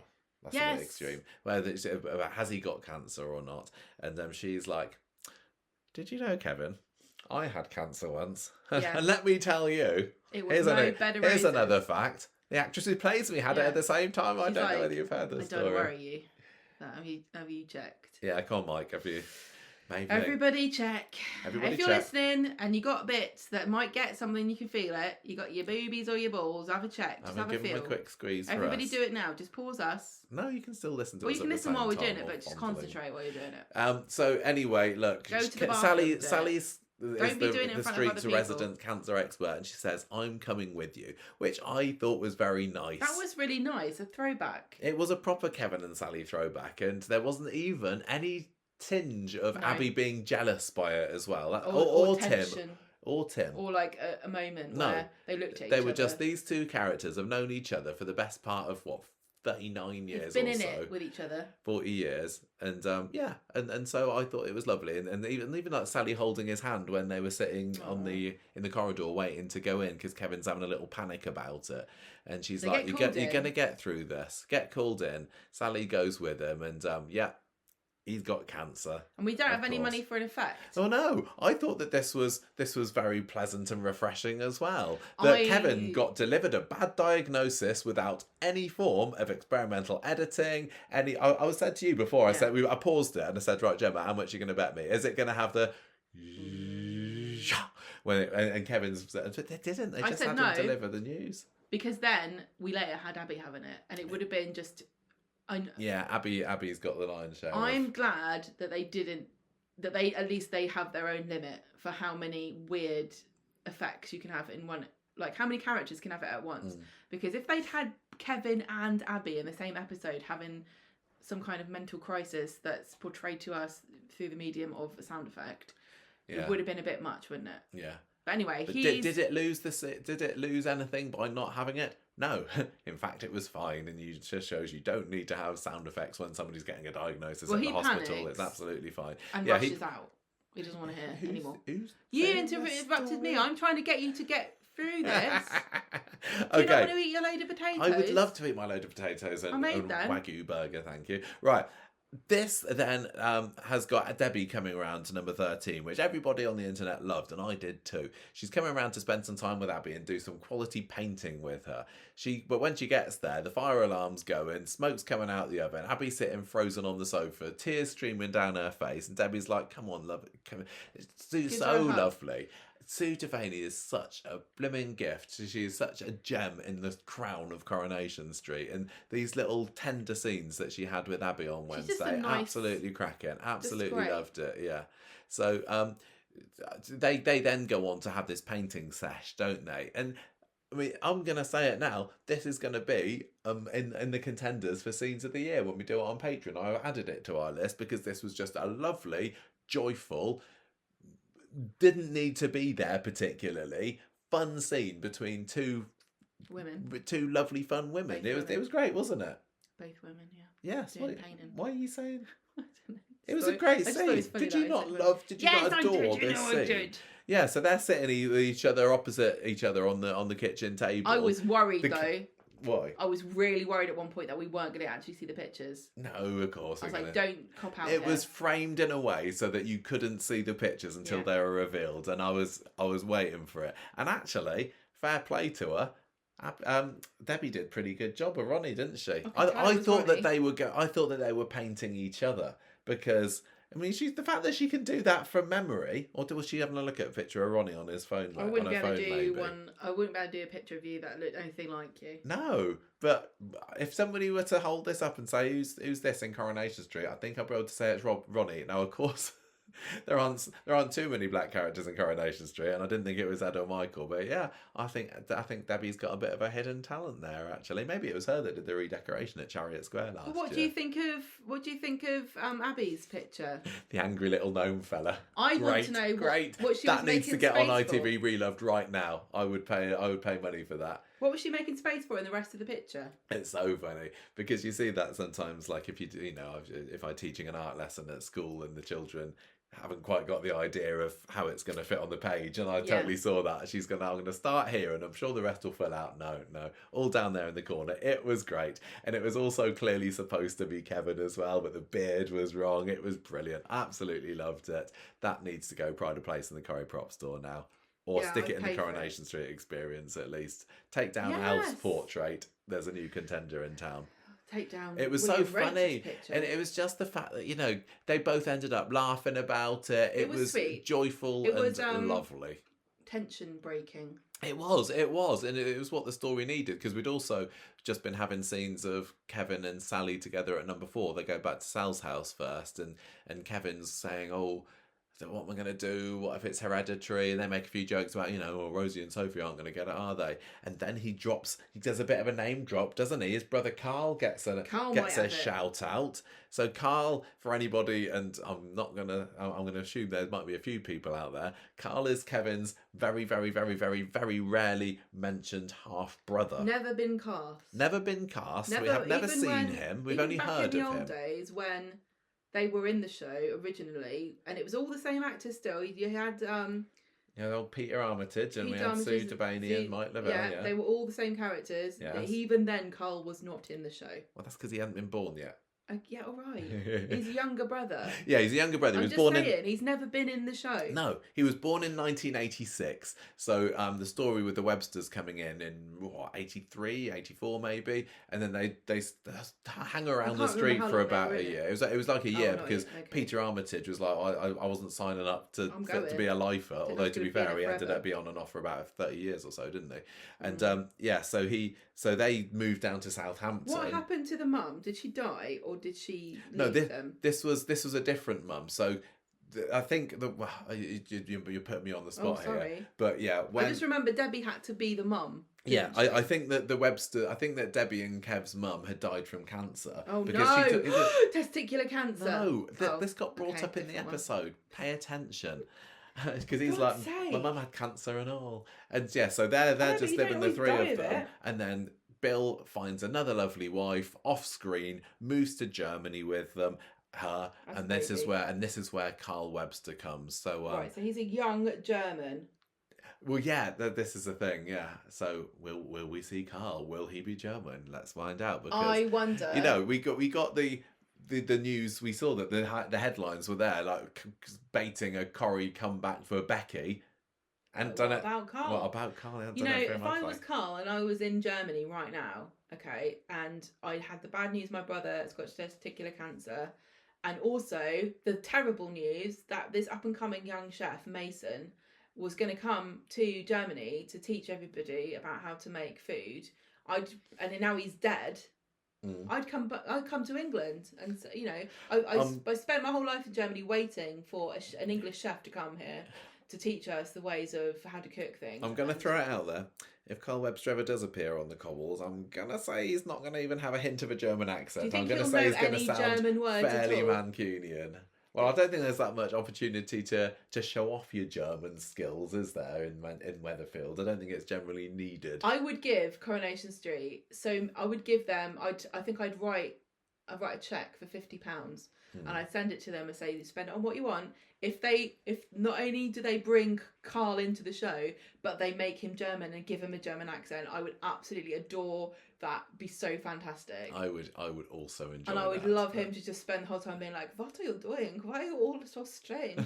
What is this sausage roll that you're eating? I don't understand. What is this classic Corrie comedy? If you don't understand over here.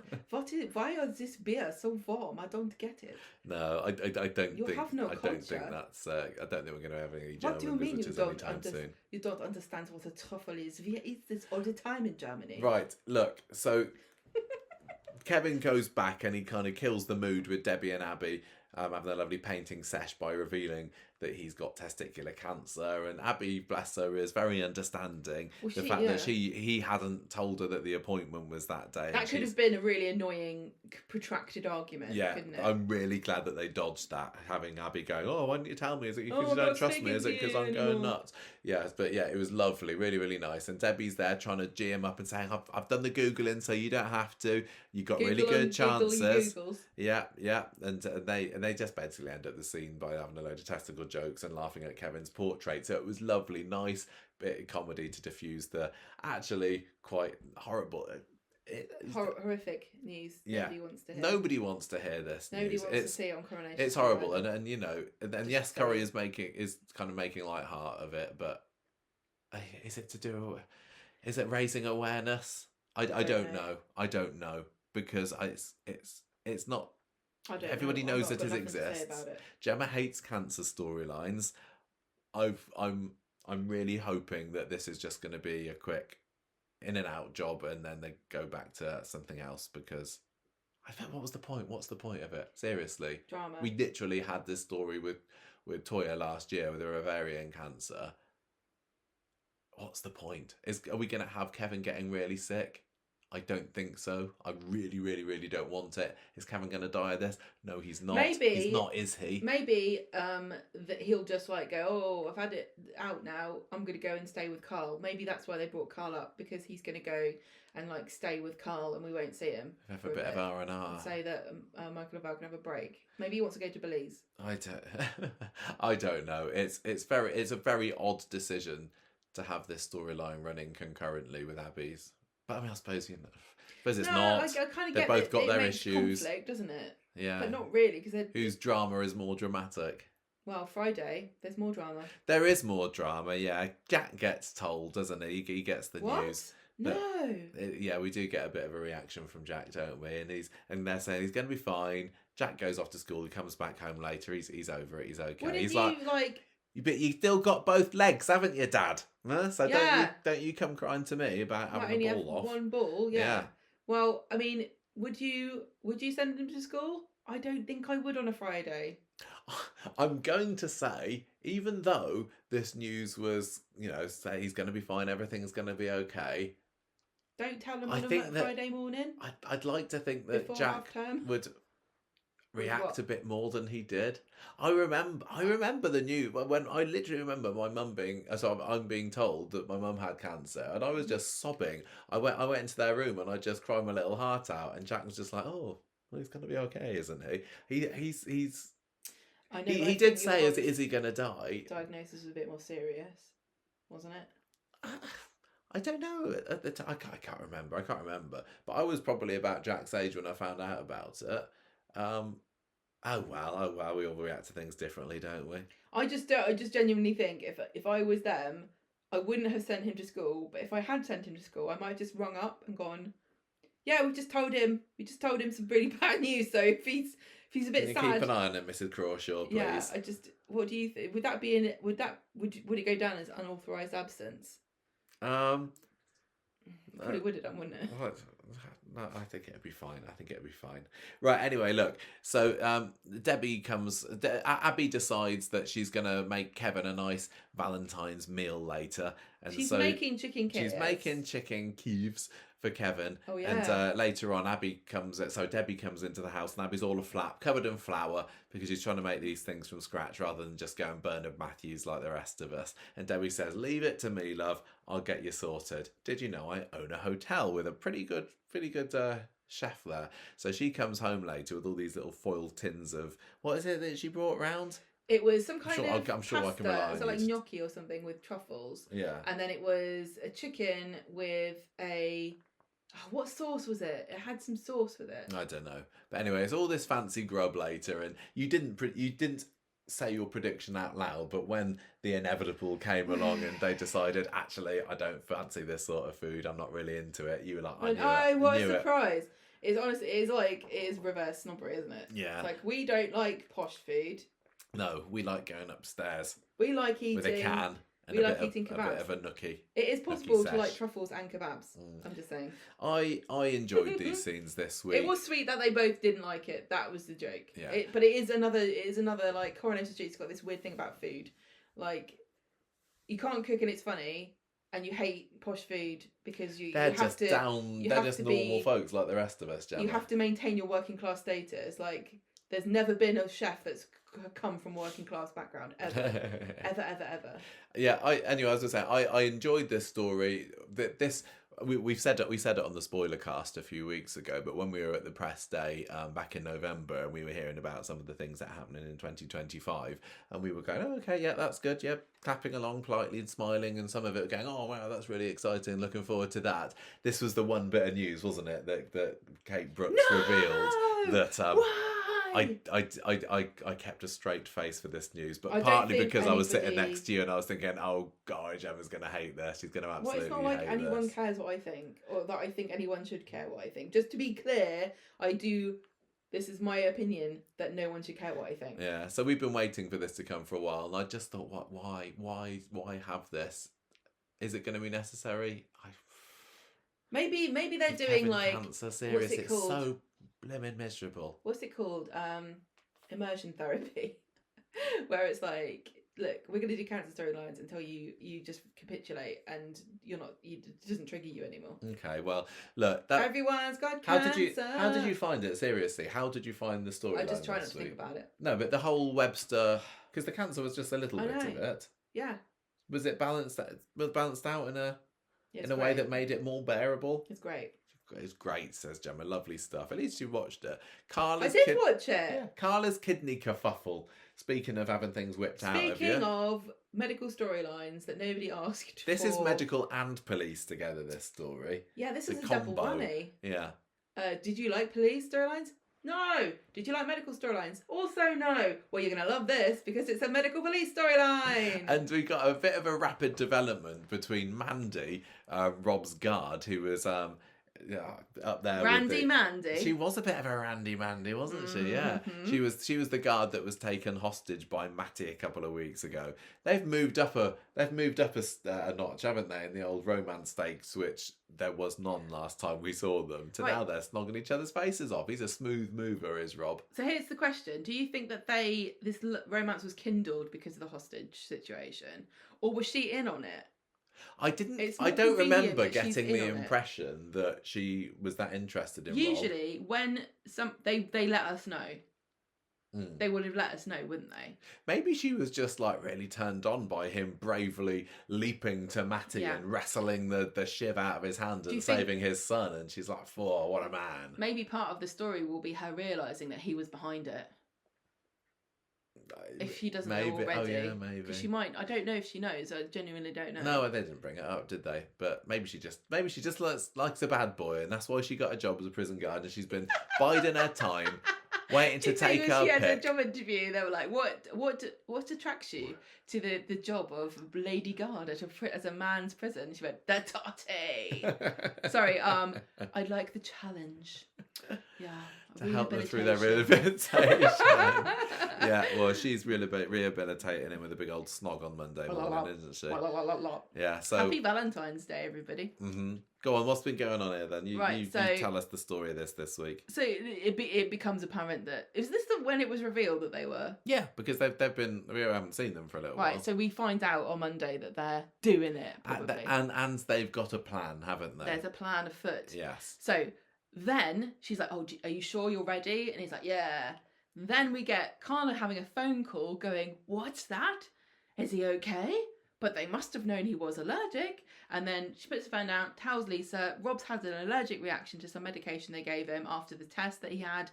And now he's in hospital, so she scurries off to go and see him. Yeah, because last week the cliffhanger, I suppose, with this story is that Rob thought that he'd be able to get to hospital, to have his test done, but then it turned out no, actually he's got to stay in the prison. So they've managed to engineer him being given some medication that's got something in that he's allergic to. I still don't really. This wouldn't work at all. This wouldn't work in the slightest, did it? Unless. Or did Mandy slip him some? There would be a paper trail, right? Yeah. Mandy couldn't get away with giving it to him on the sly because there would have been a record of what he was given. And if there was some kind of evidence that he was allergic, she would have had to have destroyed that evidence, and then there would have been a paper trail of that, surely. But we're not going to worry about that. I think the fact that we only heard of it over the phone was them saying, just go with it. Just go with it and shut up. Just go with it, guys.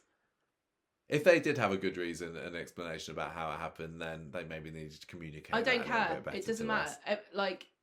Rob's in hospital now, isn't he? Sometimes I nitpick and sometimes I don't, and it's not. There's no rhyme or reason to it. It's just sometimes it gets to me and sometimes it doesn't. And this does. I don't care. Just he's in hospital. Although why on earth did they not just put him in hospital for the test?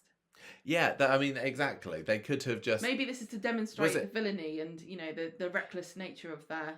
Possibly. Like Bonnie and Clyde of Or was it just to have the cliffhanger last week of we got to go to plan B? Well, this is the thing. Like, it can't just all go smoothly all the time, otherwise there'd be no plot. No. Yeah.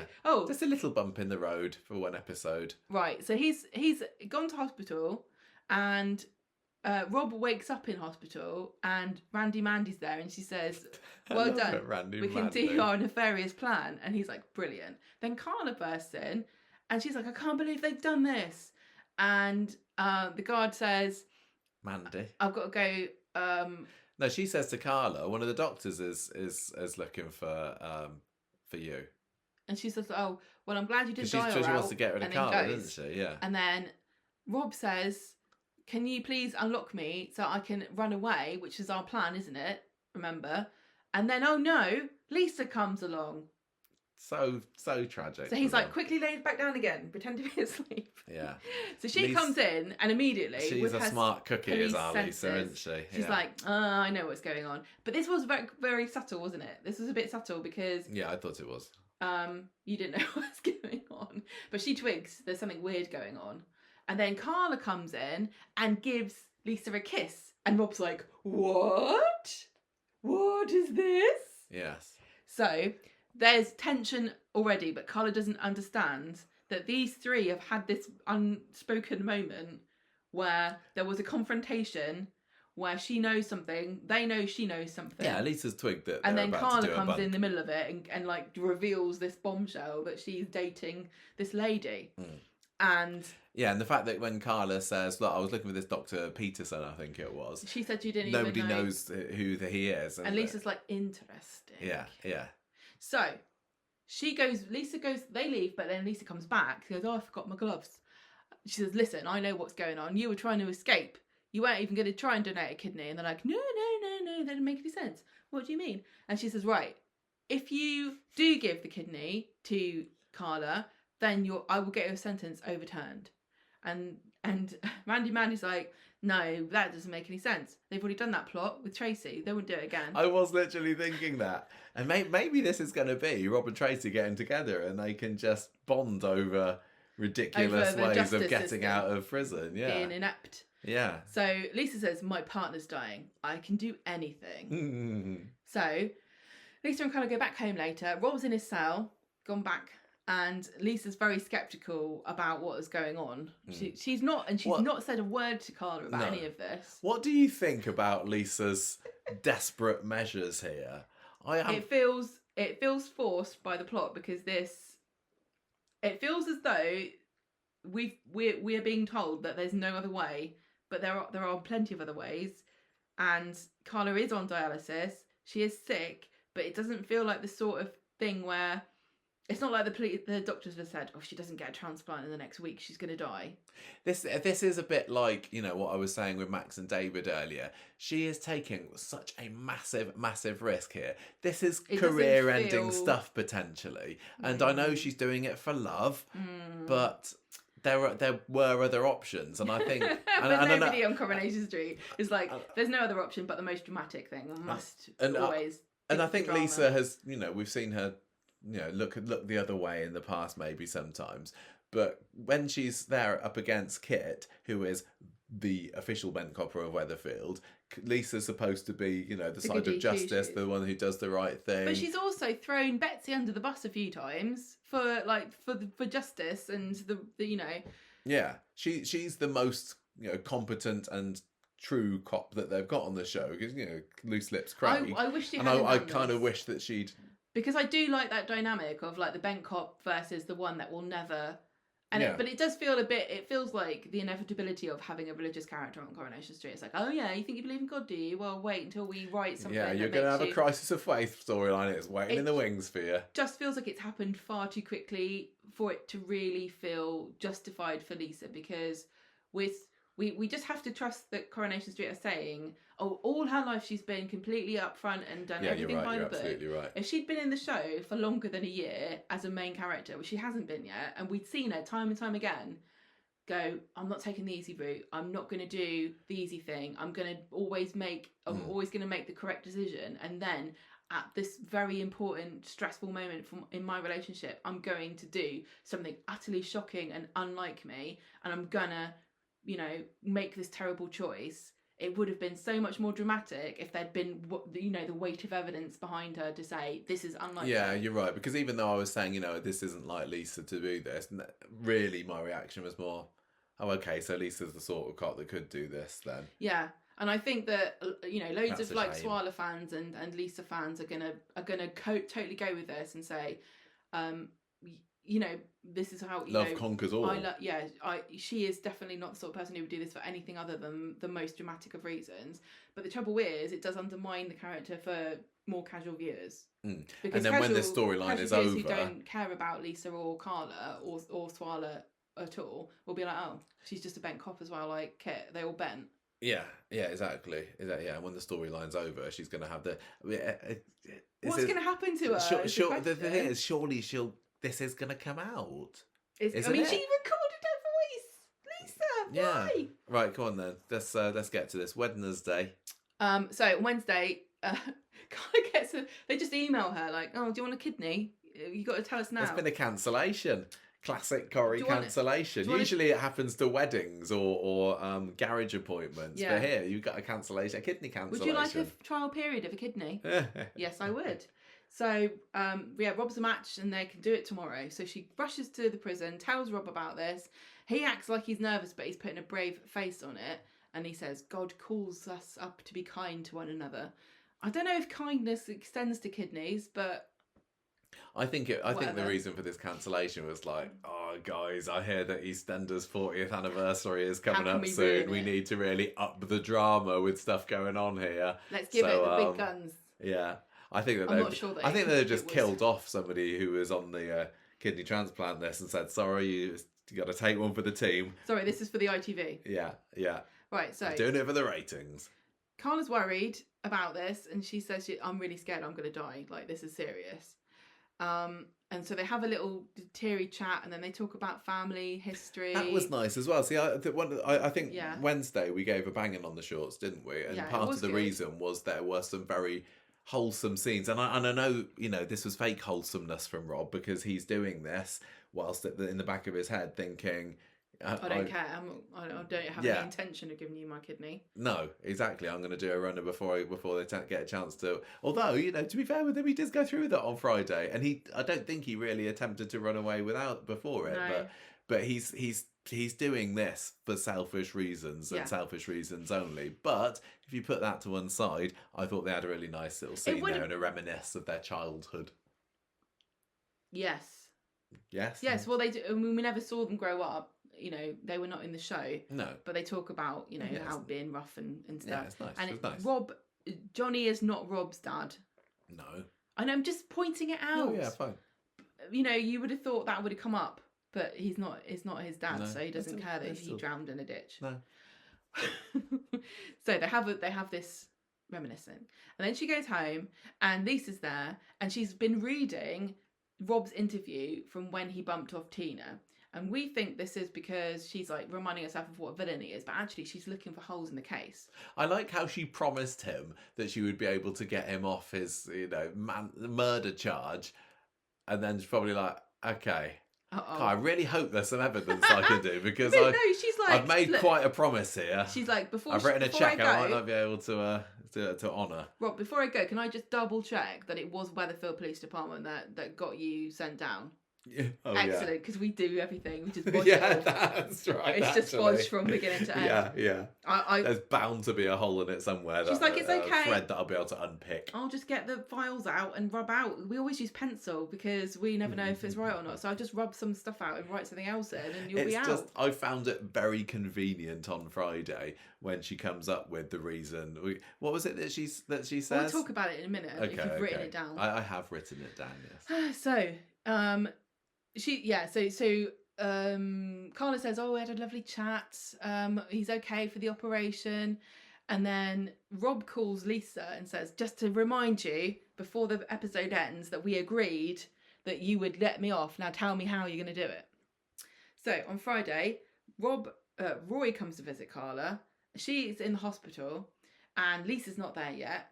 No, he's at the beginning. He comes into... Okay, whatever. Yeah. They go to the hospital. They go to the cafe, ward. Aren't they go to the ward. Carla's in bed. Ryan's there. Roy's there. But Bobby's there as well, and he's really annoying everybody, and everyone seems quite annoyed at him. And I think I like the way they're leaning into this. Yeah, Carla was there. Was she on her phone or something? And yeah, literally, a head in her hand. It's like I don't know what's when are they going to give me the drugs that knock me out? Yeah, and he's there asking what's the largest herbivore in the world? African elephant, apparently. Fantastic news. Yes. Right, so the doctor comes in and she's like, don't worry, but it's just having a bit of it's just having a think about the kidney stuff, but it will be fine. Sure, it'll be fine. It always happens. There's always some kind of like cliffhanger drama. I thought this was the end of the episode, to be honest with you, but it seems like we're right at the beginning, so it'll be fine. So meanwhile, we see Lisa with Rob and Randy, and she's heard that the detective in charge of the case is going to maybe get investigated for getting convictions under pressure. And like Ben Stew's case. Yes, exactly. Forced confession. She says, "Look, maybe you say that he or she did that to you, I can get the evidence, manufacture the evidence." And Rob says, "Well, the only way I'm going to go through with this kidney stuff, because once I give the kidney up, you could just change your mind. So I need some dirt on you first. So please record yourself very incriminatingly telling me that you are going to help me get away with murder, literally." And she does it without even batting an eyelid, does she? Well, because she loves Carla so much. Carla. And I think honestly, Lisa now, she's lost her partner. You know, she lost Becky already, and I think she just thinks to herself, I don't care about losing my job. I'd rather lose my job 1,000,000 times than lose another person I love. Yeah, it makes sense. Yeah, it does make sense. I know. I just wish that we'd had a bit longer to establish this couple and that's a really good point, actually. Police reputation, because we only have them. This is the thing about a soap. It never feels as convincing when we only have people's word for something, because we get to see everything else. We've seen Max for years and years and years being an idiot, and so when he acts like an idiot, I'm not surprised. You know? Okay, that makes sense. But if Max had just joined, in summer last year, and they're like, "Oh, typical, Max is always being an idiot," you'd have to just trust them on it. You don't need to just trust people, because the show is years long. We can watch this happen in real time. But anyway, so she records herself saying this, and he says, if everything works out and I get away with it, I will delete this message. Don't worry about it. But if it doesn't, and he ends up back in prison, I think he's going to release it anyway, because he's vindictive. See, I think I would be worried if I was Randy Mandy at this point, because if he releases this, then that's surely going to get her into a lot of trouble. I know she wasn't there on the recording, but how are you going to explain the fact he was able to do all this stuff? You were supposed to be watching him the whole time. There's never should have been a point where he was alone with anybody to make plots and record people. Yeah. So are you expecting this to come out? Is this is going to come out. I'm sure it will. I just imagine how smug Kit will be. Yeah. He's like, "You novice, Swain." I thought you were saying you novice. Because he's been doing all this underhand stuff for years, and he's been getting away with it. I wonder whether he's going to end up. Delighted. I think he's going to get a job. I think he's going to get promoted to sergeant. Do you think she'll get demoted, or do you think she'll get fired? I think you'd probably get fired for trying to help a convicted murderer to escape. I actually did think I did zone out a bit, and I don't recall what she actually said. With what? When she recorded the message. Oh, all we heard was, I am Lisa Swain. I don't think there was any more of that. But she could have said it in a certain way that is not going to be as incriminating as, like, I will help you get away with a crime. Yeah, she could have said something like, my name is DS Swain, and I have reason to believe that Rob Donovan was coerced into giving a false confession for the crime of killing Tina McIntyre, and I am going to do everything I can to help overturn this unsafe conviction for the pursuit of justice. Oh, okay. She could have said that, and then that's fine. I mean, what's that? That's not incriminating, is it? But that would still be useful for him. Yeah. It wouldn't be as useful as her going, I'll do anything, and I'll make stuff up, which is probably what he wanted her to say. The fact we don't know is interesting, well, but I don't know. Maybe if it's that, it's more likely that she'll get away with it then. I mean, it would be really cool if she worded it in such a clever way and he thinks he's got some dirt on her, but actually, if anyone were to listen to it, they'd say, oh no, she said the magic word, which means... Oh yeah, a little police code. There's some kind of police code that means you're being coerced into doing something. Okay, well, there we go. There's still a lot of interesting, what's the word, loosey-goosey stuff that could happen. Yeah. There's lots of directions that this story could be going. It is really interesting. This is a really weird, interesting twist to this. I just was not expecting this kidney storyline to turn into like blackmail and corruption. No, but as soon as we saw Rob coming into it, it's like he's going to escape. He's going to escape a hospital, isn't he? It's just taking it a bit longer than I was expecting, maybe. So Carla gets wheeled away just in time. Lisa turns up to give her a kiss and a hug before she goes. They all sit around waiting, and then the doctor says, "Oh, it was everything's fine." And Bobby's like, "Oh, great, my dad came through in the end." And then Lisa's like, but he could still be a bastard. I wonder if they tried the whole thing with Bobby that's like, oh, Bobby, can you just nip home and get Carla's toothbrush because we've forgotten it? And then he goes home, comes back again. Thanks, Bobby. I just forgot. She hasn't got her slippers, actually. Yeah. You didn't get toothpaste. We thought that was... Off you go, Bobby. I thought you would have got that you needed toothpaste and toothbrush. And then he comes back and he says, all right, here you go. Oh, we need the sock. I think, sadly, Roy would have rumbled that because he wouldn't have got what they were doing. He's like, I could go home and get everything. No, Roy. Honestly, I kind of wish that they made more of... I think it would be funny if Roy's complete social ineptitude was the foil against Bobby's also social ineptitude. Like, together, the two of them, they're like, equal powers of annoyance. Because Roy can be super annoying, and so can Bobby. Roy is lovable. He needs to use his powers against Bobby to try to shut him down. Yeah. I'm looking forward to where this is going next week. There has been funnily enough, when Rob wakes up, he's actually in pain. Oh yeah. Which is weird. But he'll be skipping down the... He'll be fine tomorrow. Yeah. Mandy's like... long. They're very good aftercare. They're going to put you back in prison on Monday. And I know you think that gives you 2 days, but it doesn't, because Monday's next episode. Monday's actually tomorrow, so we need to... If we want to get you out of this place, we got to do it quick. And they say, well, Lisa, better come through. And it's bonkers, really, because not only would this never happen in real life, but it would take years to overturn a conviction. But they seem to think that it will happen in time for Monday. And then Mandy gets told she's been called back to the prison, and they're both concerned that she might have been rumbled in some way. Yeah. I mean, yeah. Maybe Lisa's done something. Maybe. I don't think Lisa's going to go down without a fight. Do you think? I think she's got something up her sleeve. I would like to think so, because it's... Yeah. It seems too easy for Rob at the moment. It seems like she's been a pushover. Yeah. I know she loves Carla, and I know that this relationship is super important, and it's got a massive fan base.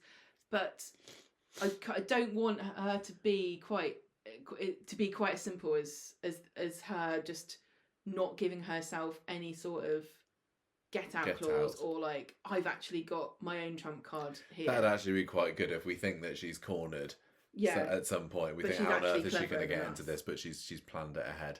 I'd like to see that. I hope so, because I do genuinely think it seems quite reckless. But then that you twist that back and say, well, it just means how much she loves Carla. Yeah, and that's what makes a soap, isn't it? Okay, Lou out back then. So we got new character this week, Lou played by Farrell Hegarty. Farrell Hegarty. I think I'm Farrell saying that. Hegarty. Yes. It's not feral. It's Farrell, isn't Farrell. it? Yeah, she's not. She's feral. not like a wild woman they found just wandering the ginnel. Like we can give me a Joe on curry. She's cheap. We can pay her in donuts. So I'd never heard of this actress before the casting was announced of this, and this is another thing that came from our press day, didn't it? We were told that Mick and Lou would be characters, and I think they had cast them back then, but they didn't tell us they hadn't released any images.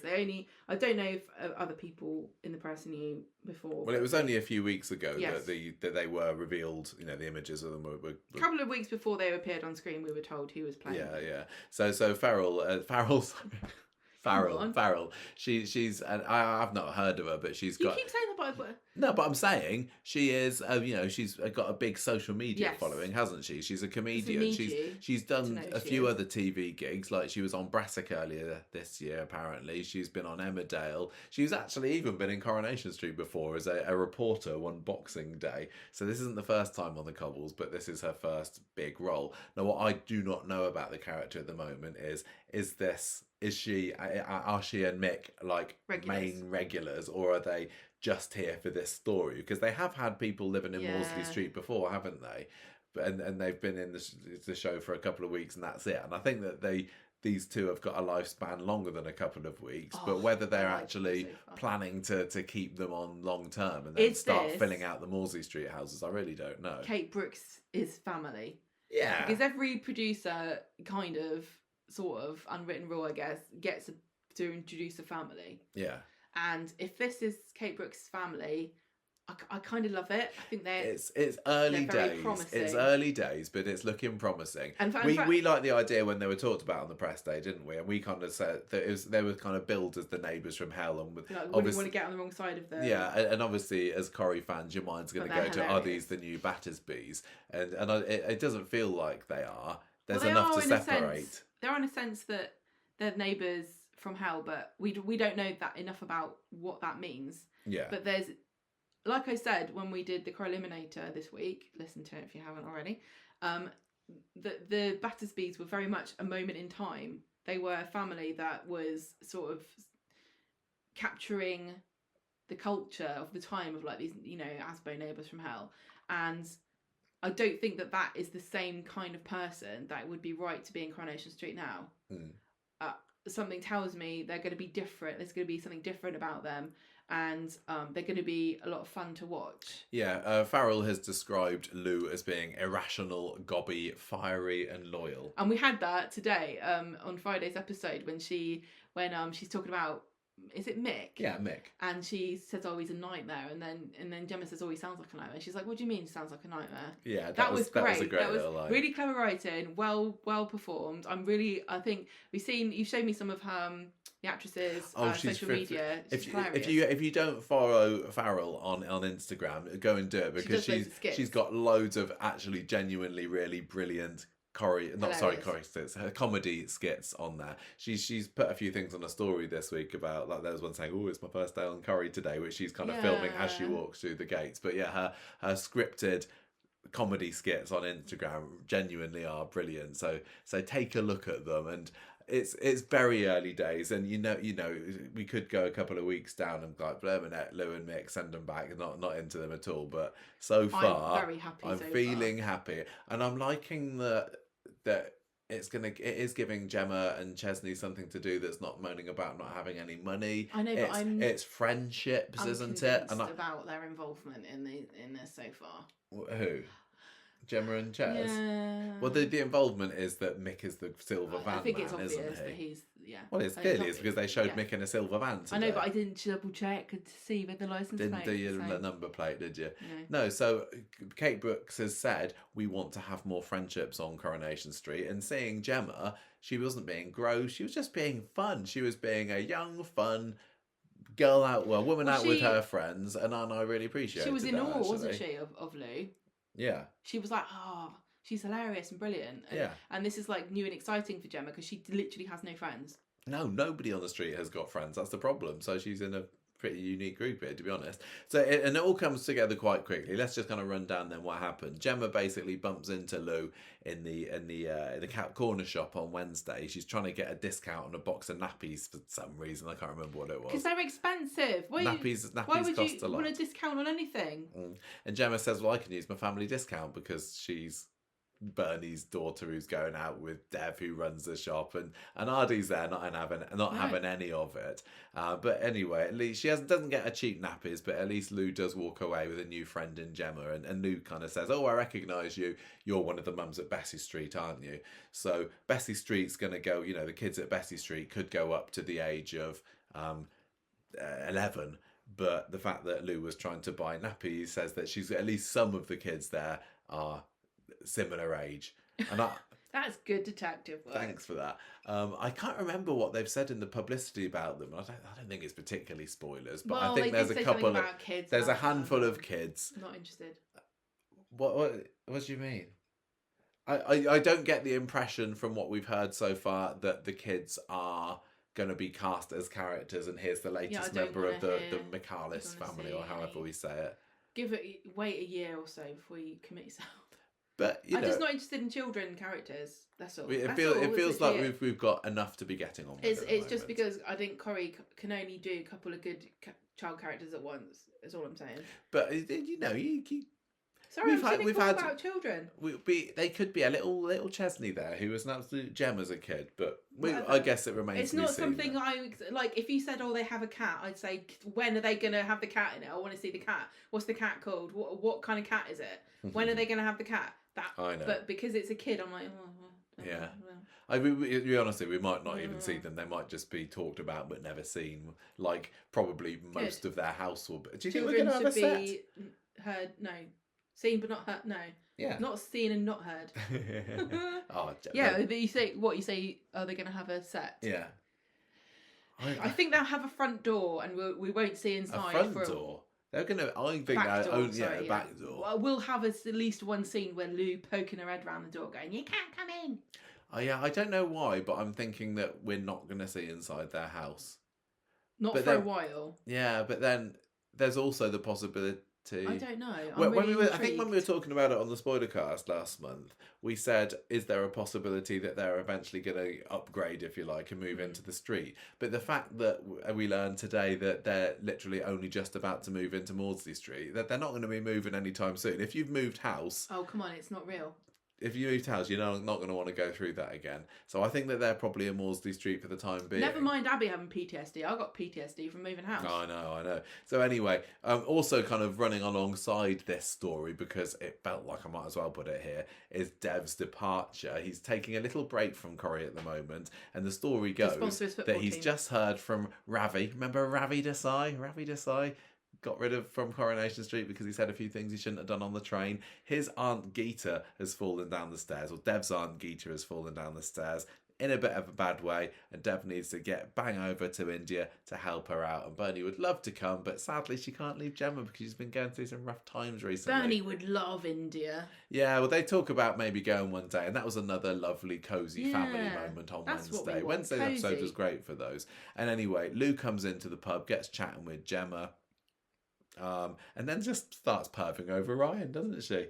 Yeah. And this is a really interesting and unusual dynamic to her cat. Maybe it's not that unusual, really. She's clearly is very loyal to Mick, but she sees no problem whatsoever in lusting after this hunky, muscular barman. I know, some people are just like that. Yeah. And they don't find that there's no contradiction to No, because she could say, well, look, I'm not going to do anything with him. I'm just saying.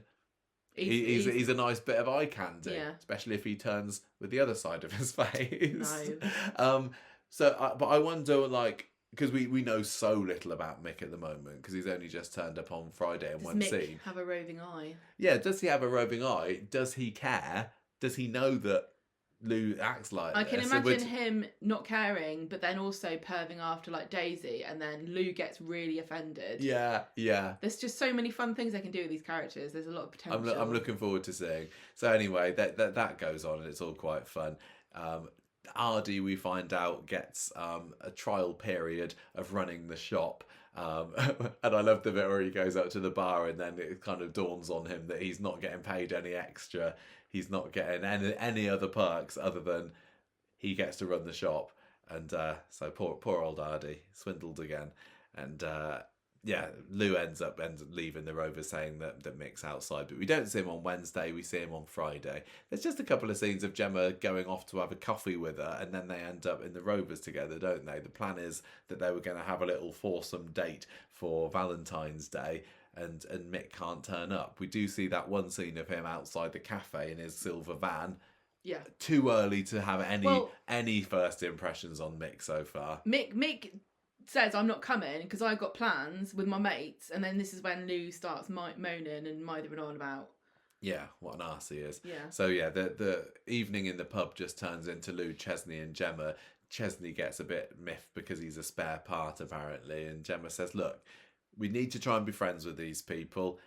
I really like Lou. Don't spoil it for me, Chesney. I don't think she says it in many words, but she's like, come on, let me have a friend. They're going to be neighbours. Let's all try. So clearly, what's going to happen is Gemma is going to get Chesney to do his best to be friends with them. They'll probably have a drink together in the pub on Monday. They'll walk outside the pub, and lo and behold, Mick's silver van, and it all gets revealed then. No, the reason Lou and Mick didn't turn up was because Chesney's seen Mick before, because they went to court. Chesney will know what Mick looks like because he had to go to court and give him damages. Oh, do you remember? Yes. So he would have seen him at court. Of course, just because we haven't seen him before doesn't mean Chesney hasn't. Yes, so Chesney will, as soon as Lou introduces Mick to Chesney, he'll go, bloody hell, it's you. It's you. And then Mick will be like, where's my £6,000? Yeah. Has he given that yet? Well, he must have done, but that's not going to go down very well, is it? And then does Lou know that Mick's got $6,000? Has he been hiding that, and maybe he's got a stash of cash that she doesn't know about, and that could cause drama? No, she sounds like the sort of wife that is going to be banging on for compo and is going to want to have be reported every step of the way. Maybe he's told her he's only won like 3 or something, possibly. But I think there's going to be clear butting of heads between the two couples once their already established link is revealed to them all. But I'd like to think that they're going to be friends, and I'm looking forward to seeing how they rile up the neighbours. I mean, there's no Percy Sugden these days or Emily Bishop who can get shocked and wound up. There's not even a Curly necessarily that's going to play the foil to them the same way that they did to the Battersbys. But yeah, I hope that they are soon integrated and we get to see scenes with the rest of them. Who do you think is going to be their enemy? What, apart from Gemma and Chesney temporarily? I don't know. Eileen, I can't see suffering fools gladly. I mean, all those people along those street, I wouldn't want to get on the wrong side of them. So you've got Kevin and Abby. But they've got more to worry Dev, about. I don't think Dev would get embroiled too much. But he's going to India, isn't he? He's fine. Well, I can imagine Ken being, oh God. No, Cassie, I think he'd be more fronted. Cassie wouldn't be a good one to get on the wrong side of. Yeah. This street's not big enough for 2 chavs. Cassie might. I can see them clashing maybe, but not in quite the same way as the Battersbys did. But anyway, it's all looking good. Early days, but hopefully it'll be fine. But sad that we're not going to see much Dev for the moment. But apparently he's only going away for a little bit. He does seem to do this. Jimmy has been away before, in the spring. And sometimes it's been for other reasons. But yeah, this is his 25th year on Coronation Street, and he's decided to just take a little break, come back in the spring. I think if they hadn't mentioned it on the show, we wouldn't have noticed. Honestly, the way they do this show, you wouldn't. No, you don't need alibis. I've said this many times. Yeah. But I mean, they've got the wedding coming up later this year, haven't they? So do you think they're actually going to have a wedding? Yeah, I think it's going to happen. Right, on to the smaller stories this week, Gemma. Everything else here only got about one day's worth. So it was the funeral. Mace in a case. It was a big funeral on Monday. It wasn't that big, was it? No, Yet it wasn't. again, we didn't get to see it.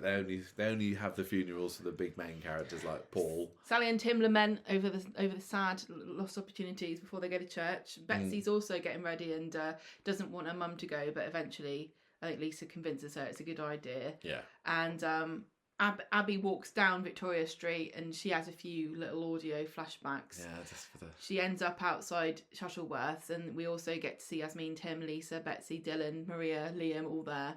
There's a post-funeral party at the speed dial, and Yasmin's catering and putting all the food together. Seems like they've quite possibly closed down the whole of speed dial just for this funeral party in the same way they did the bistro for Sarah's birthday party a couple of weeks ago.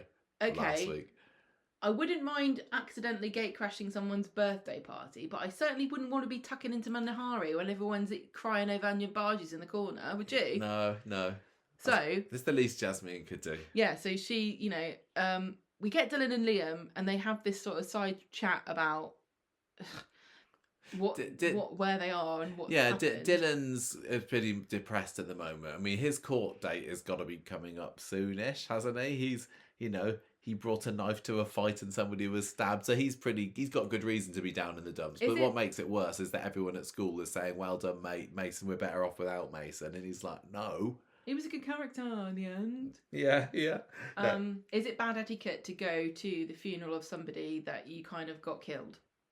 I don't know. I'm gonna have to look up Debrett's. Well, you've got to make up the numbers somehow, haven't you? Well, I mean, there's Onion Barges going begging. So even Abby turns up, but she's spaced out at this point. Yeah, she's like, no, she hasn't had bad move. Appointment. No. And Betsy ends up sitting with Dylan for a little bit, and there's a Facebook tribute page that's been set up. Everyone's been horrible on it.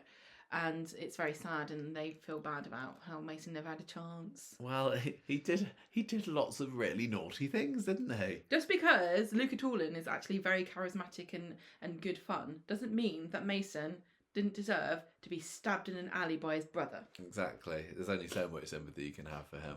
It felt that this scene was fairly... It happened because it kind of had to happen, and it's kind of... Sound like Kevin. It's a little reminder that Dylan's struggling a little bit, and that Liam's on his side, but yeah, it kind of just went away after Monday. I don't know if I was I'm happy to move on from it. Dylan or Liam that I would have gone to this. It feels a bit in bad taste because in their own way, they both had a hand in what happened to him. Because Mason felt so guilty about what happened to him and Liam never really forgave him. Really, I mean, he said, "I'll get over it, but I'm never going to forget what you did to me." Yeah. I don't know.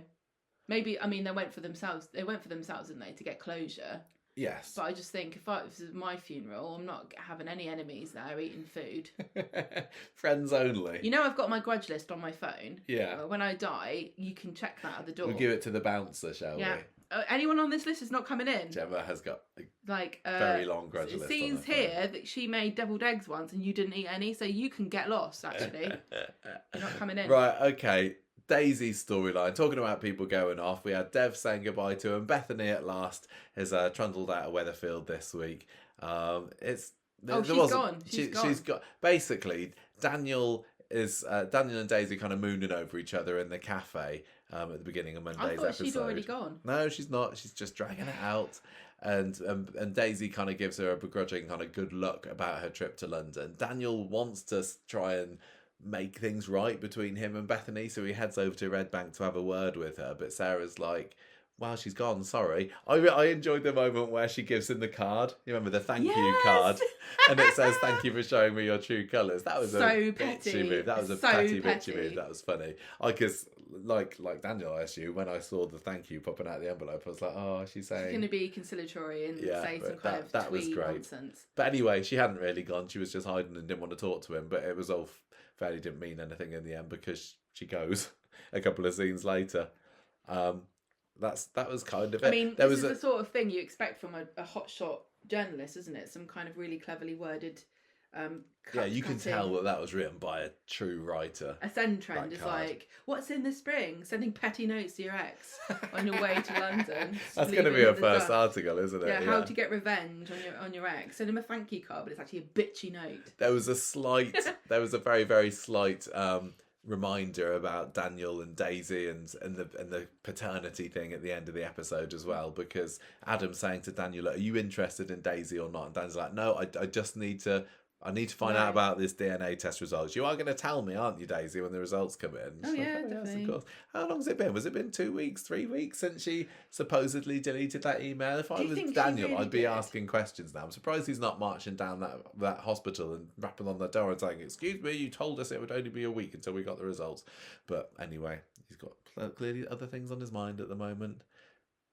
Cassie and Steve story, Gemma. Do you want to round off the week with a reminder of what happened with those guys? A Valentine's Day extravaganza, wasn't it? Yes, I wasn't expecting the storyline to come back today, but I enjoy it. So well, Cassie's not impressed because surprise. Steve and Leanne are sitting surrounded by Valentine's balloons in the pub, and she's still holding a grudge about getting dobbed into the police, and she kind of accepts his apology, but doesn't seem like she's holding a grudge against him anymore. Yeah, I like she gave it. She grins when he gets up, doesn't she? Well, she joins them at the bar because it's Cassie, Steve, and Leanne, and then you've got behind the bar is Glenda behind the bar today, and she did so well with the speed dating night last night. Why not put her front and centre on Valentine's? Of love. Yeah, well, they had all their Valentine's cocktails. Didn't they did. I took a photo of the menu. Anyone that you would prefer to go to? Let me just double check. I don't know whether they had any mocktails for me there. No, you would have had to have asked. You wouldn't have fancied that. Was it lager and blackcurrant the first one? Pint of lager with blackcurrant, silk pink. Cupid's Arrow is vodka, orange liqueur, lemon juice, orange juice, and fresh strawberries. French Kiss is Prosecco and raspberry liqueur. Gin Crush is gin, orange liqueur, and orange juice. And Hanky Panky is gin, sweet vermouth, and Fernet Bianca. So what are you going for? What's your order? I would like a Cupid's Arrow, actually. Oh, which one? Sounds really nice. Cupid's Arrow, the vodka. I thought you'd go for the Prosecco and raspberry. No, boring. I can make that myself. Right, so they are all hanging out at the bar. And Cassie admits to Leanne when Steve goes to the loo that she was a bit jealous, and so Leanne decides to play Cupid, doesn't she? And they soon end up in a booth mooning at each other. And Adam and Alia come in, and Leanne looks annoyed, but I don't remember why. Well, she's just mouthy because she's alone. Yeah, and Steve had made a comment about her being a singleton, and she's getting pretty fed up with it, to be honest. So Leanne just starts to drown her sorrows and starts to get bitchy and drunk and having a go at everybody, going, "Oh, I'm fed up with everybody telling lies about me in corners. You know, it wasn't me. I made some mistakes, but don't judge me." Yeah, because she's thinking that people are still suspecting her of starting this fire. So then Yasmin decides to take pity on her, gets her into a booth and gives her a wonderful, like you said... Classic Yasmin scene, this was. Pre-Jeff Yasmin this was talking to. I've never seen a Yasmin scene that was perfectly pre-Jeff Yasmin as this. It was lovely because she was always the wise, kind, grandmotherly, advice-giving person that people would turn to. Wise and maternal. And this was exactly it. I absolutely adored this scene. It was perfect. It was there was not a trace of Jeff infected Yasmin here. And she obviously has this link to Yasmin because Leanne because Leanne dated Cal and they didn't get on that well really because Leanne used to be a prostitute. Yeah, and Yasmin didn't really like that. But you know, they had that. They after Cal died, they did bond a little bit, and then they grew apart again. And so Yasmin's talking to her like she is her daughter-in-law. Yeah, almost. That was really nicely She's saying, done. You've got to let go. I sympathise with what happened to you. Sharif cheated on me as well. Someone very close to me. You've got to That's Sonia. You've got to let it go. And Leanne starts to break down, and Yasmin even, says this really heart-wrenching, Oliver, Cal, and Les will be in her life, but they're in your heart forever, and you've got to start afresh. And so she kind of is galvanized. She leaves the pub, sees Sam.